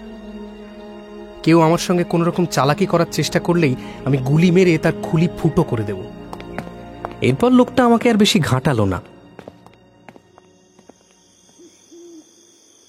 রাত্রিবেলা আমি একটা সরাইখানায় আশ্রয় নিলাম। সেই সরাইখানার কর্মচারী আমাকে বলল,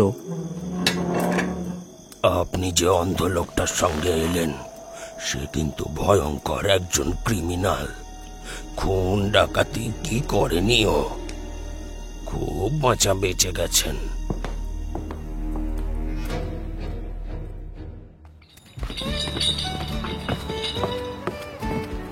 পরের দিন আমি টরসে থেকে ফেরি ধরে মেইনল্যান্ড গেলাম।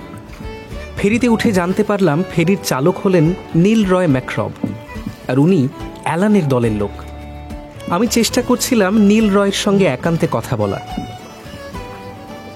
যাত্রী আর নাবিকরা সবাই একসঙ্গে বৈঠা বেয়ে গান গাইছিল, দেখতে বেশ সুন্দর লাগছিল। তার মধ্যেই আমরা একটা বড় জাহাজ দেখতে পেলাম, তাতে গাদাগাদি করে লোকজন ভরা। যখন আমরা জাহাজটার পাশ দিয়ে যাচ্ছিলাম তখন কান্না আর আর্তনাদ শোনা গেল। পরে শুনলাম ওটা নাকি আসলে একটা ইমিগ্রেন্ট শিপ। ওই জাহাজের যাত্রীরা নিজেদের বাড়ি ঘর ছেড়ে আমেরিকায় চলে যাচ্ছে। অবশেষে আমি নীল রয়ের সঙ্গে কথা বলার সুযোগ পেলাম। আপনি নীল রয় তো, জ্যাকোবাইট দলের সদস্য? হ্যাঁ বলুন, কি ব্যাপার? আমি আসলে অ্যালান ব্রেক স্টুয়ার্টকে খুঁজছিলাম। ওকে কোথায় পাবো বলতে পারেন? সেরকম হলে আপনি কিছু টাকাও রাখতে পারেন। মিস্টার, ভবিষ্যতে আর কখনো কোনো হাইল্যান্ডারের কাছে এভাবে টাকার গরম দেখাবে না। আর তুমি কি পাগল? মানে এভাবে চিৎকার করে সবার সামনে অ্যালানের নাম বলছো কেন? ও, আমার খুব ভুল হয়ে গেছে। তবে আমি সত্যি অ্যালানের বন্ধু। এই দেখুন। আমি অ্যালানের দেওয়া সেই বোতামটা নীলকে দেখালাম। নীল এবার কিছুটা শান্ত হলো। সে কিছুক্ষণ ভেবে আমাকে বলল, অ্যালান তো এখন অশরণে রয়েছে, তুমি বরং আপাতত জেমসের সঙ্গে থাকো।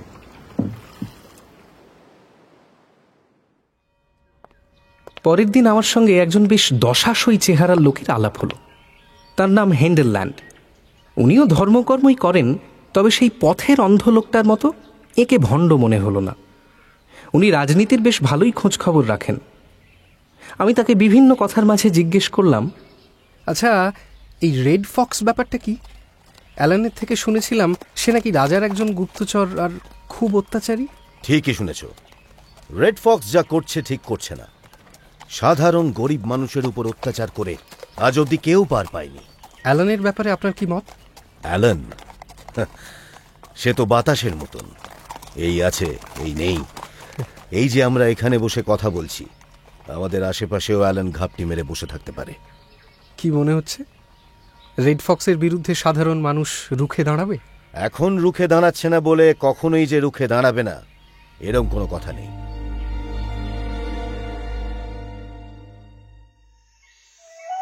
এর পরের দিন আমি আবার আমার যাত্রা শুরু করলাম। আমি একটা বনের মধ্যে দিয়ে যাচ্ছিলাম। হঠাৎ ঘোড়ার খুরের আওয়াজ শুনতে পেলাম। চারজন লোক ঘোড়ায় চড়ে আমার দিকে এগিয়ে এলো। এদের মধ্যে একজনের চুলের রং লাল, আরেকজন কালো কোট পরা, সম্ভবত উকিল। আরেকজনের ইউনিফর্ম দেখে বোঝা যাচ্ছে উনি একজন শেরিফ অফিসার। আর চতুর্থজন খুব সম্ভবত চাকর। ভালোই হলো, এদের থেকে তাহলে অশরণের ঠিকানাটা জেনে নেওয়া যাবে। শুনছেন, অশরণ যাওয়ার রাস্তাটা কোন দিকে বলবেন প্লিজ? লোকগুলো আমার প্রশ্ন শুনে নিজেদের মধ্যে নিচু স্বরে খানিক কথা বলল। এবার ওই চাকর আমার দিকে এগিয়ে এসে সেই লাল চুলের লোকটাকে দেখিয়ে বলল, আগে রেড ফক্স জানতে চাইছেন আপনি কি জন্য ওখানে যাচ্ছেন? সর্বনাশ, ইনি তাহলে সেই কুখ্যাত রেড ফক্স। আমি কোনো রকমের সংযম বজায় রেখে উত্তর দিলাম, জেমসের সঙ্গে দেখা করতে। কি মনে হচ্ছে শেরিফ, জেমস কি আস্তে আস্তে লোকজন জড়ো করছে? রেড ফক্সের প্রশ্নে কেউ কোনো উত্তর দেওয়ার আগেই একটা তীব্র আওয়াজে সবার কান ঝালাপালা হয়ে গেল। চারিদিক নিমেষের মধ্যে ধোঁয়ায় ভরে গেল।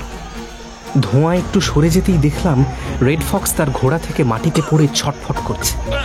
তার বুকে বড় একটা গুলির ক্ষত। কেউ কিছু বোঝার আগেই রেড ফক্স তার শেষ নিঃশ্বাস ত্যাগ করল। হঠাৎ দেখলাম খানিক দূরে একজন লোক বন্দুক নিয়ে দৌড়ে পালাচ্ছে। লম্বা চওড়া চেহারা, পরনে কালো কোট আর হাতে একটি রাইফেল। আমিও খুনির পিছনে ছুটতে শুরু করলাম। হঠাৎ করে একজোড়া হাত আমাকে ঝোপের মধ্যে টেনে নিল। আরে, এ তো অ্যালান! আমি উত্তেজিত হয়ে অনেক কিছু বলতে যাচ্ছিলাম, কিন্তু অ্যালান আমাকে হাতের ইশারায় চুপ করতে বলল। কিছুক্ষণ বাদে দেখলাম ওখানে কিছু সৈনিক সহ সেই উকিল, শেরিফ আর রেড ফক্সের চাকর এসেছে। উকিল বলে উঠল, বুঝলেন শরীফ, আমার মনে হয় ছেলেটা ওদেরই দলের। আমারও তাই মনে হয়।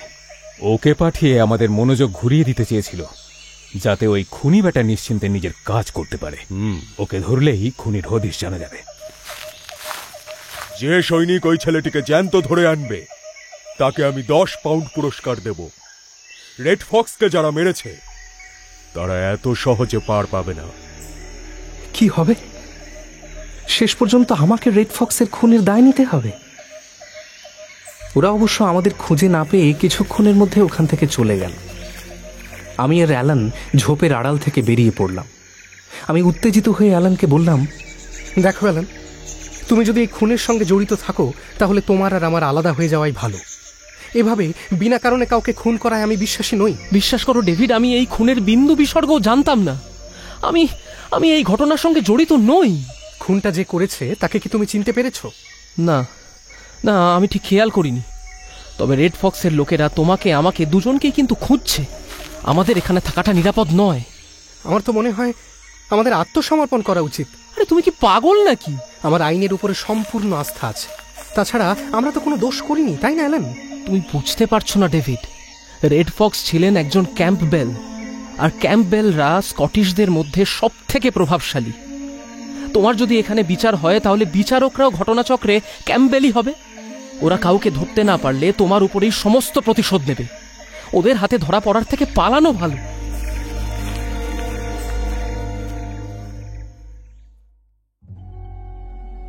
পরদিন আমি আর অ্যালান অশানের উদ্দেশ্যে রওনা দিলাম। ওখানে অ্যালানের বন্ধু জেমস আমাদের কিছু টাকা পয়সা আর খাবার দেবে। যাওয়ার পথে অ্যালান আমাকে জানালো আমি জলে ভেসে যাওয়ার পর ওর আর কভেন্যান্ট জাহাজের বাকিদের কি হয়েছিল। ক্যাপ্টেন নাকি তীরে পৌঁছেই আবার অ্যালানের উপরে প্রতিশোধ নেওয়ার চেষ্টা করেছিল। শেষমেশ যদিও জাহাজের বাকি লোকেরা আর ক্যাপ্টেনের কথা শোনেনি, অ্যালানও তারপর প্রাণ বাঁচাবার জন্য ওখান থেকে পালায়। ওই রাতেই আমরা জেমসের বাড়ির সামনে পৌঁছে গেলাম। অ্যালান সংকেত হিসেবে 3টে শীষ দিল।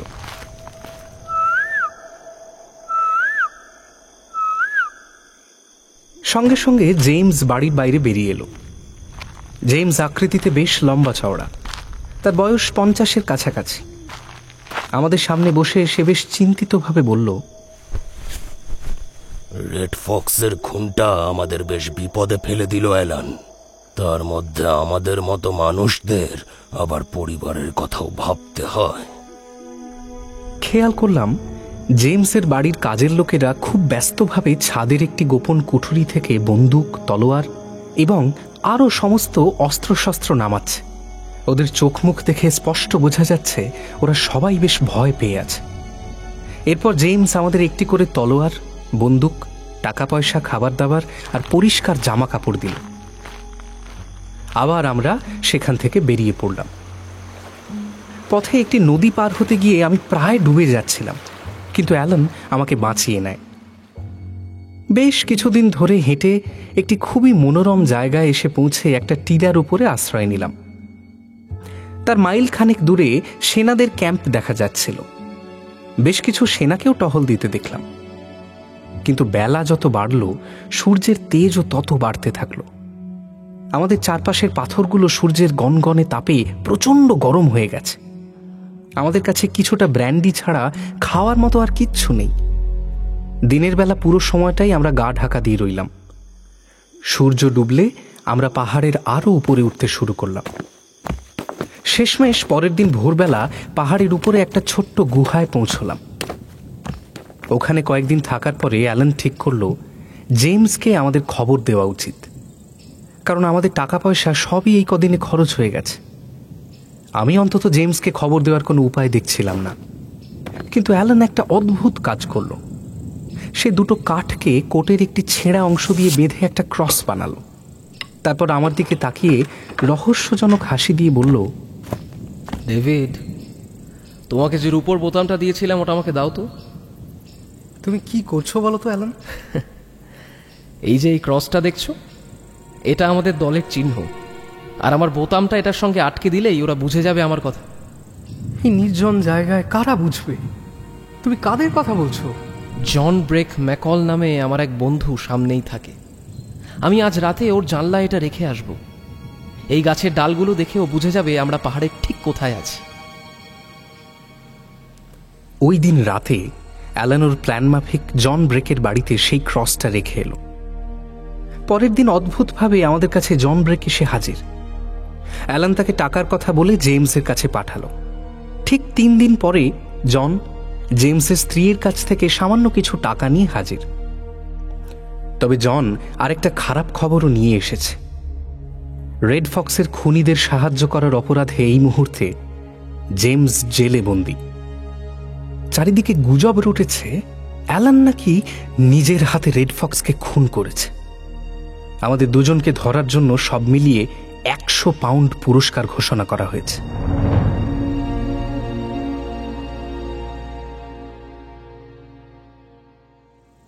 পরের দিন এক মুহূর্ত সময় নষ্ট না করে আমি আর অ্যালান বেরিয়ে পড়লাম। বহুক্ষণ হাঁটার পরে আমরা একটা জায়গায় বিশ্রামের জন্য থামলাম। আমি আর অ্যালান পালা করে পাহারা দিতে থাকলাম। আমার পাহারা দেওয়ার পালা ছিল আর অ্যালান ঘুমোচ্ছিল। কিন্তু পাহারা দিতে দিতে কখন যে আমার চোখ জোড়া লেগে গেছে আমি টেরও পাইনি।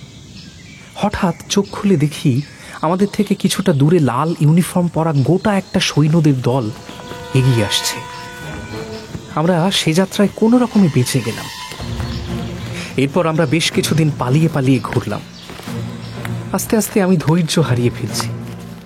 আমার আর এভাবে চোরের মতো জীবন কাটাতে ইচ্ছে করছে না। কিন্তু অ্যালানের যেন কোনো ক্লান্তি নেই, সে নিজের লক্ষ্যে অবিচল।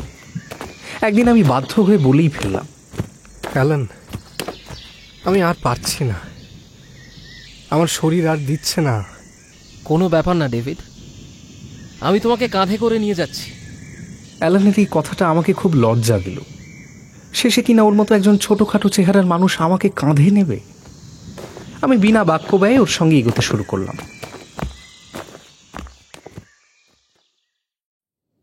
রাত্রিবেলা আমরা একটা নিরিবিলি জায়গায় পৌঁছলাম। এখানে আর সৈন্যদের তেমন ভয় নেই। হঠাৎ চারপাশের ঝোপঝাড়গুলো একসঙ্গে কেঁপে উঠল। মুহূর্তের মধ্যে কয়েকজন লোক সেই ঝোপের আড়াল থেকে বেরিয়ে এলো। তাদের হাতে দেখা গেল ধারালো ছুরির ঝলকানি। সত্যি কথা বল, কোথা থেকে এসেছিস তোরা? না হলে এখানেই মেরে পুঁতে দেব। কে পাঠিয়েছে তোদের? বল। অ্যালান ইজ আইনেম ডম। সর্দার, এ তো গেলিক বলছে। এজমা দে গাদা ক্লুনি। অ্যালানের সঙ্গে ওই লোকগুলোর কি কথা হলো তার এক বর্ণও আমি বুঝলাম না। ভাষাটা খুব সম্ভবত গেইলিক, কিন্তু আমি গেইলিক বুঝি না। তবে এইটুকু বুঝলাম, অ্যালানের কথা শুনে ওই লোকগুলো নিমেষের মধ্যে আমাদের শত্রু থেকে বন্ধুতে পরিণত হয়েছে। অ্যালান হঠাৎ আমার দিকে তাকিয়ে বলল, আর কোনো চিন্তা নেই, এরা ক্লুনির লোক। ক্লুনি মানে ক্লুনি ম্যাকফারসন? উনি তো বিশাল বড় বিপ্লবী। আমি তো জানতাম উনি ফ্রান্সে। না না, উনি এখনো এখানে বহাল তবিয়তে রয়েছেন, একদম কিং জর্জের নাকের ডগায়। ওর কাছেই তো আমাদের নিয়ে যাচ্ছে। আমি ওদের সঙ্গে এগোতে গেলাম, কিন্তু পারলাম না। আমার পা দুটো ব্যথায় অসাড় হয়ে গেছে। অ্যালান আমার অবস্থা বুঝতে পারল। ও ওখানে উপস্থিত দুজনকে ইশারা করলো, আর সঙ্গে সঙ্গে দুজন আমাকে পাঁজাকোলা করে নিয়ে চলল।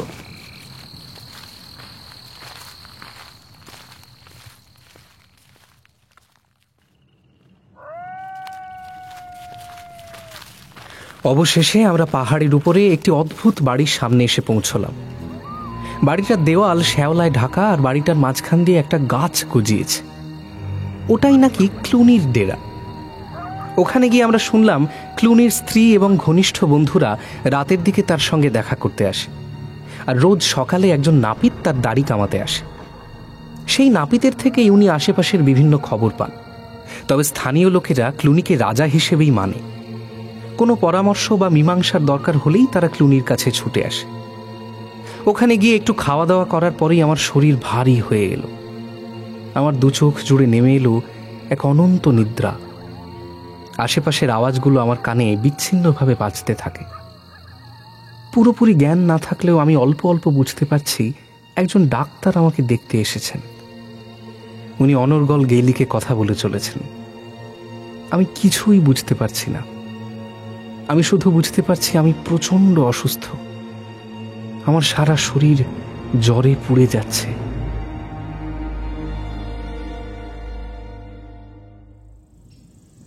পরদিন আমি একটু সুস্থ বোধ করলাম। একটু পর চোখ খুলে দেখি অ্যালান আর ক্লুনি ঘরে বসে তাস খেলছে। অ্যালান আমার কাছে এসে আমতা আমতা করে বলল, তোমার কাছে কিছু টাকা ধার হবে ডেভিড?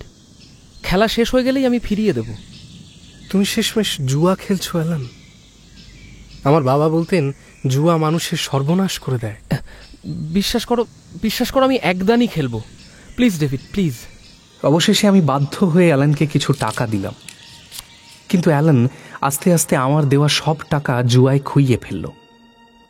3 দিনের মাথায় আমি আবিষ্কার করলাম আমার কাছে একটা টাকাও নেই। অ্যালানের পাল্লায় পড়ে আমি নিঃস্ব হয়ে গিয়েছি। অ্যালান লজ্জায় আমার মুখের দিকে তাকাতে পারছে না। আমার মাথা গরম হয়ে গেল। অ্যালান, তুমি কি পাগল হয়ে গিয়েছিলে? বিশ্বাস করো ডেভিড, আমার একদম খেয়াল ছিল না। আমি একটা মূর্খ। ছি ছি ছি। হঠাৎ ক্লুনি এসে বলল, এই যে অনেক কান্নাকাটি হয়েছে, এবার থামো। তোমাদের কি মনে হয় আমি বাচ্চাদের থেকে পয়সা নিয়ে নিজের পকেট ভরাবো? এগুলো রাখো তো, রাখো। ক্লুনি নিজের পকেট থেকে কিছু সোনা বের করে আমাদের সামনে রাখল। আমার নিজেকে ভিখারির মতো মনে হলো, তবুও ক্লুনিকে অনেক ধন্যবাদ জানালাম। সেদিন বিকেলবেলা আমি আর অ্যালান আবার ওখান থেকে বিদায় নিলাম। আমি টানা অনেকক্ষণ রাগে অভিমানে অ্যালানের সঙ্গে কথা বললাম না। সেদিন রাতে বৃষ্টি এলো। তার মধ্যেই আমরা কষ্ট করে শুলাম। আমি ভাবছিলাম আমার এই অ্যাডভেঞ্চারের সব থেকে খারাপ অংশগুলোর কথা, যেমন সহজের সেই বাড়ি, র্যানসামের মৃত্যু, রাউন্ড হাউসের মেঝেতে সুয়ানের রক্তাক্ত দেহ, রেড ফক্সের খুন। আমি জানি না আর কত খারাপ ঘটনা আমার জন্য অপেক্ষা করে রয়েছে। পরের দিন আমরা আবার রওনা দিলাম। আমার পিঠের ব্যাগটা নিতে আমার একটু অসুবিধে হচ্ছিল। অ্যালান সেটা খেয়াল করলো। আমাকে তোমার ব্যাগটা দাও না ডেভিড, আমি নিচ্ছি। না থাক, কোনো দরকার নেই। এরপর অ্যালান আমার পাত্তা পাওয়ার জন্য আমাকে বিভিন্নভাবে উত্তক্ত করতে শুরু করলো। আমার শরীর আবার অসুস্থ লাগতে শুরু করেছে। আমার শ্বাসকষ্ট বাড়ছে, কিন্তু অ্যালান ক্রমাগত আমার পিছনে লেগে চলেছে। আমি আর আমার মেজাজ ঠিক রাখতে পারলাম না। তোমার মা বাবা তোমাকে কোনো শিক্ষা দেয়নি অ্যালান, তখন থেকে অশিক্ষিতের মতো কাজকর্ম করছো। খবরদার ডেভিড, আমার মা বাবাকে নিয়ে আর একটা খারাপ কথাও কিন্তু আমি সহ্য করব না। আমি রাগের চোটে আমার তলোয়ারটা বের করে অ্যালানের দিকে তাক করলাম। অ্যালান ওর তলোয়ার বের করে আমার দিকে তাক করল।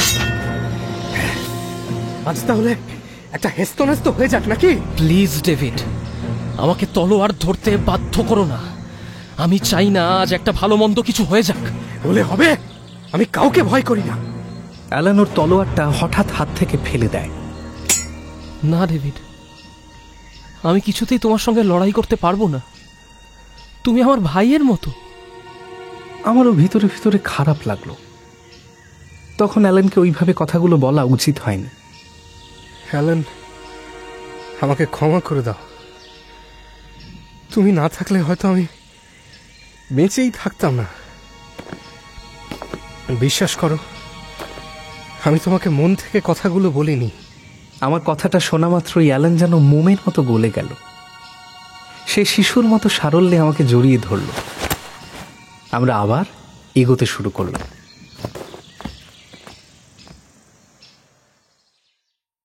এরপর আমরা আশ্রয় নিলাম ম্যাকলারেন্স নামের এক ভদ্রলোকের বাড়িতে। ঘটনাচক্রে উনি আবার অ্যালানকে চেনেন। সেখানেও একজন ডাক্তার এসে আমার এক প্রস্থ সেবা শুশ্রূষা করলেন। উনি নিদান দিলেন আমাকে বেশ কিছুদিন শয্যাশায়ী থেকে বিশ্রাম নিতে হবে, না হলে আমার শরীর আরও খারাপ করবে। সেই মিস্টার ম্যাকলারেন্সের বাড়িতেই কদিন পরে এক অদ্ভুত অতিথির আবির্ভাব ঘটল। রবিন অয়েগ। তার বাবা রব রয় নাকি খুবই কুখ্যাত লোক। তার মধ্যে এই অ্যালানের পরিবারের সঙ্গে নাকি রবিনের পরিবারের শত্রুতার ইতিহাস রয়েছে। তাই খুব স্বাভাবিকভাবেই অ্যালান এবং রবিন প্রথম থেকেই পরস্পরকে সহ্য করতে পারছিল না। তাদের মধ্যে প্রতিনিয়ত পরস্পরকে উদ্দেশ্য করে গালাগালির আদান প্রদান লেগেই ছিল। একদিন তাদের সেই বিবাদ এমন পর্যায়ে পৌঁছলো যে আরেকটু হলেই তারা দুজনেই তলোয়ার বের করত। ঠিক তখনই মিস্টার ম্যাকলারেন্স বলে উঠলেন, জেন্টলম্যান, আমি যতদূর জানি আপনারা দুজনেই খুব সুন্দর পাইপ বাজান। হিংসার বদলে যদি সঙ্গীতের সাহায্যে আপনারা পরস্পরের মোকাবিলা করেন তাহলে কেমন হয়? রবিন আর অ্যালান দুজনেই ম্যাকলারেন্সের প্রস্তাবে রাজি হল। তাদের মধ্যে পাইপ বাজানোর প্রতিযোগিতা শুরু হয়। তারা একই সুর নানাভাবে বাজিয়ে পরস্পরের মোকাবিলা করে। অবশেষে রবিন প্রতিযোগিতা জিতে গেল, কিন্তু অ্যালান হার মানবার পাত্র নয়। সে সেদিন সারা রাত পাইপ বাজিয়ে সঙ্গীতেও নিজেকে শ্রেষ্ঠ প্রমাণ করার চেষ্টা চালিয়ে গেল। এরপর আমাদের যাওয়ার সময় চলে এলো। আমি যদি এবার আমার বাবার বন্ধু মিস্টার র্যানকাইলারের সঙ্গে দেখা না করি, তাহলে তিনি হয়তো আর আমাদের সাহায্য করবেন না। আমাদের পয়সা কড়িও প্রায় তলানিতে এসে ঠেকেছে। এতদিনে হয়তো রেড ফক্সের সৈন্যরাও আমাদের আর তেমনভাবে খুঁজছে না। এই আশা নিয়েই আমরা আবার বেরিয়ে পড়লাম। আমরা এবার খুব সহজেই রাতের অন্ধকারে ফোর্থ নদীর কাছে পৌঁছলাম। এই নদীটা কোনোভাবে পার করতে পারলেই আমরা নিরাপদ। খানিক দূরে একটা ব্রিজ দেখা যাচ্ছে। আমি মহা আনন্দে ব্রিজটার দিকে এগোতে যাচ্ছিলাম, কিন্তু অ্যালান আমাকে আটকাল। কি হলো?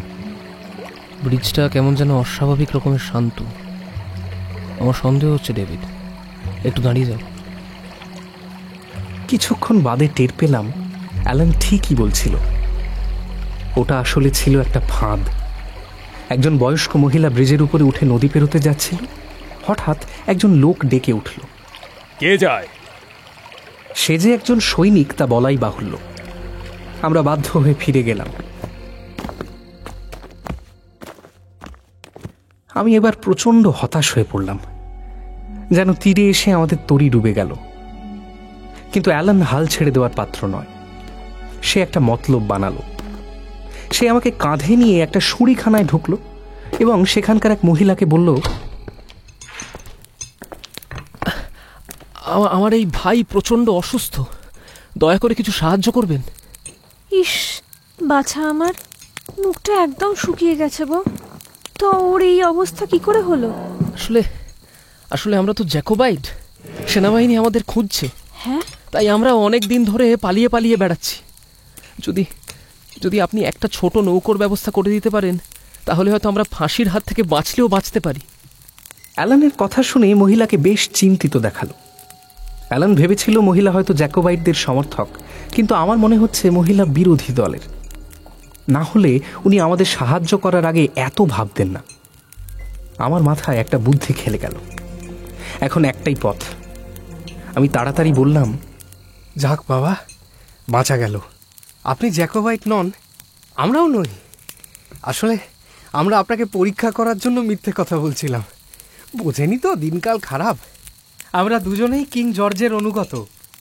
এতক্ষণে আমার কথাটা শুনে মহিলা যেন ধরে প্রাণ ফিরে পেলেন, কিন্তু অ্যালান বেজার মুখ করে দাঁড়িয়ে রইল। মহিলা জিজ্ঞেস করলেন, বলছি, তা এত রাতে আপনারা কোথায় যাবেন? আসলে একটা মিথ্যে মামলায় জড়িয়ে পড়েছি, বুঝলেন। মামলা? তাই মিস্টার র্যানকাইলারের সঙ্গে একটু দেখা করার ছিল। ও, উকিল মিস্টার র্যানকাইলার? হ্যাঁ হ্যাঁ হ্যাঁ, ওকে তো চিনি, খুবই ভালো মানুষ। দাঁড়ান, আমি আপনাদের এক্ষুনি নদী পার করার ব্যবস্থা করছি। ও, অনেক ধন্যবাদ। আমরা এই নদীর ধারে জঙ্গলে অপেক্ষা করছি। আমরা জঙ্গলে অপেক্ষা করতে লাগলাম। ঠিক রাত 11টার সময় নদীর জলে নৌকোর বৈঠা বাওয়ার আওয়াজ পাওয়া গেল। আমরা দেখলাম ওই মহিলা নিজেই একটি নৌকো নিয়ে এসে হাজির হয়েছেন। আপনাকে যে কি বলে ধন্যবাদ জানাবো। আরে এতে ধন্যবাদ জানানোর কি আছে? ওটা আমার প্রতিবেশীর নৌকো, এমনি পড়েছিল, বলতে পারেন আমি চুরি করে নিয়ে চলে এসেছি। অবশেষে মহিলার নৌকো করে আমরা নির্বিঘ্নে কুইন্স ফেরিতে পৌঁছলাম, যেখানে মিস্টার র্যানকাইলার থাকেন। কিন্তু র্যানকাইলারের বাড়িতে ঢুকতে আমার কেমন যেন সংকোচ বোধ হলো। আমার কাছে নিজের কোনো পরিচয়পত্র নেই, তার মধ্যে আমার পোশাক আশাকও বিধ্বস্ত। ঠিক তখনই দরজা খুলে একজন বেশ অভিজাত চেহারার লোক এসে আমার সামনে দাঁড়ালেন। তুমি কি কাউকে খুঁজছো ইয়াং ম্যান? হ্যাঁ, মানে আমার আসলে মিস্টার র্যানকাইলারের সঙ্গে একটু দরকার ছিল। আমি র্যানকাইলার, ভেতরে চলো। আচ্ছা। আমি মিস্টার র্যানকাইলারের কাছে নিজের পরিচয় দিয়ে কভেন্যান্ট জাহাজের ঘটনা থেকে শুরু করে সবটা ওকে খুলে বললাম।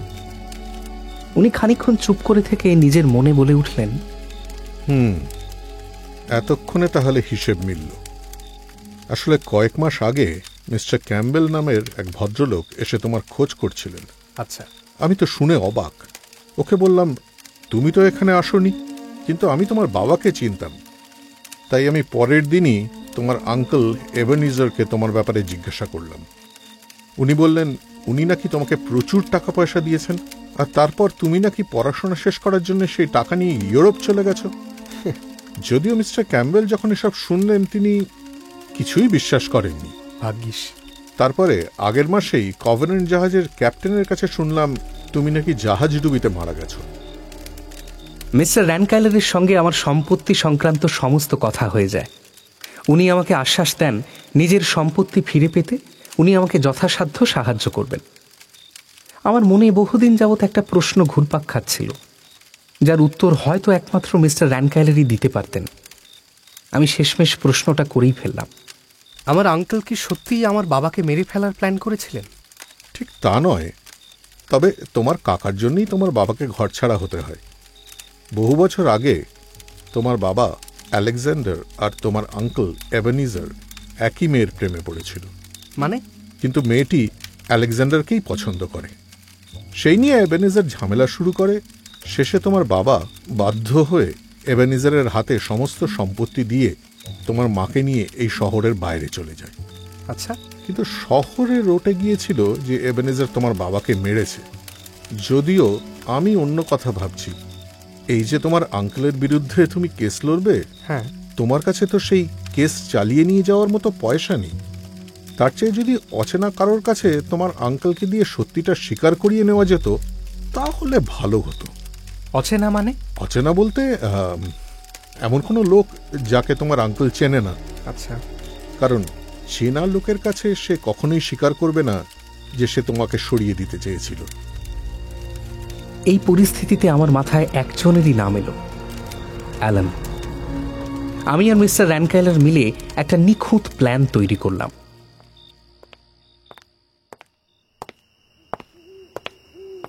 মিস্টার এবেনিজার, মিস্টার এবেনিজার, বাড়িতে আছেন? কে? আমার নাম থমসন। কি চাই? একটি ছেলে আপনার খোঁজ করছিল, নাম বলছিল ডেভিড। আপাতত আমি ওকে নিজের জিম্মায় রেখেছি।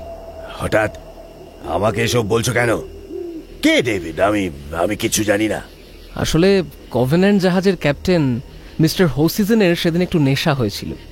উনি নেশার ঘরে বললেন, আচ্ছা আচ্ছা বাদ দিন, ছাড়ুন সেসব কথা। নেশার ঘরে তো মানুষ কত কিছুই বলে। কি কি কি বলেছিলেন ক্যাপ্টেন? বলছিলেন আপনি নাকি ওকে দিয়ে নিজের ভাইপোকে কিডন্যাপ করিয়েছিলেন, তাও মাত্র 10 পাউন্ডে। স্কাউন্ড্রেল! ও আমার থেকে পুরো 20 পাউন্ড নিয়েছিল কাজটা করার জন্য। ঠিক ওই মুহূর্তেই আমি এবং মিস্টার র্যানকাইলার অন্ধকার থেকে বেরিয়ে এলাম। থমসন রূপী অ্যালান আমাদের পাশে এসে দাঁড়ালো। আঙ্কেল এবেনিজার আমাকে দেখে ভূত দেখার মতো চমকে গিয়েছিল, কিন্তু তার আর কিছু বলার থাকে না, কারণ সে র্যানকাইলারের কাছে হাতে নাতে ধরা পড়ে গেছে। শেষে বাধ্য হয়ে আঙ্কেল আমার সঙ্গে একটা চুক্তি করল। সে যতদিন বেঁচে থাকবে ততদিন এই বাড়ি আর জমি তার, কিন্তু প্রতি বছর এই এস্টেট থেকে যত টাকা রোজগার হবে তার 2/3 আমি পাব। আমার মনে হচ্ছিল আমি যেন এক অবিশ্বাস্য লড়াই জিতে গিয়েছি।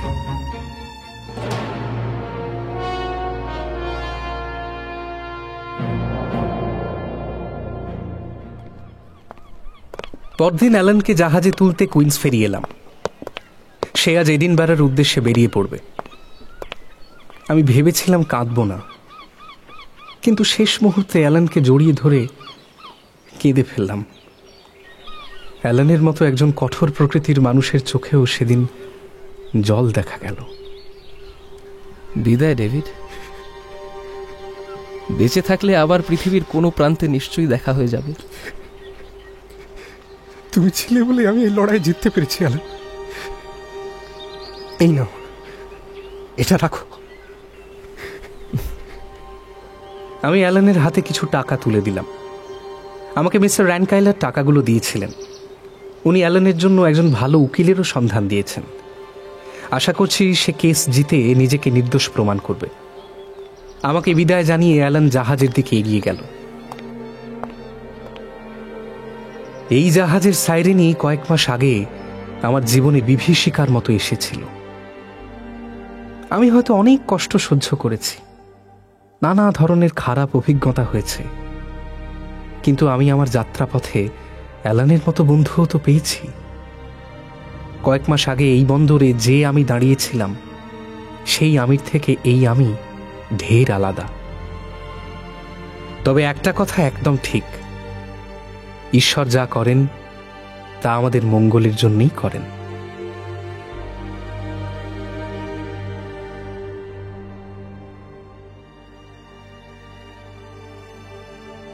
শুনলেন রবার্ট লুইস স্টিভেনসনের রচনা অবলম্বনে কিডন্যাপড।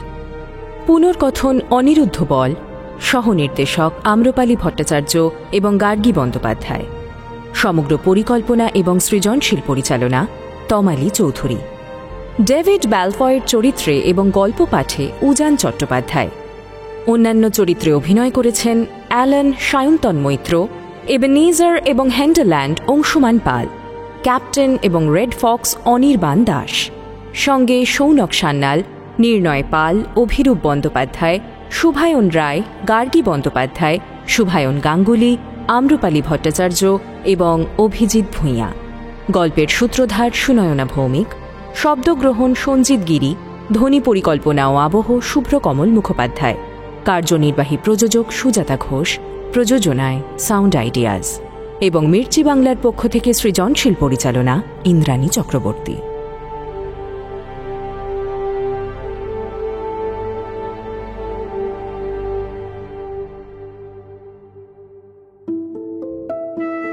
মির্চি ফ্রাইডে ক্লাসিক্সে শুনুন বাংলায় বিশ্বসেরা।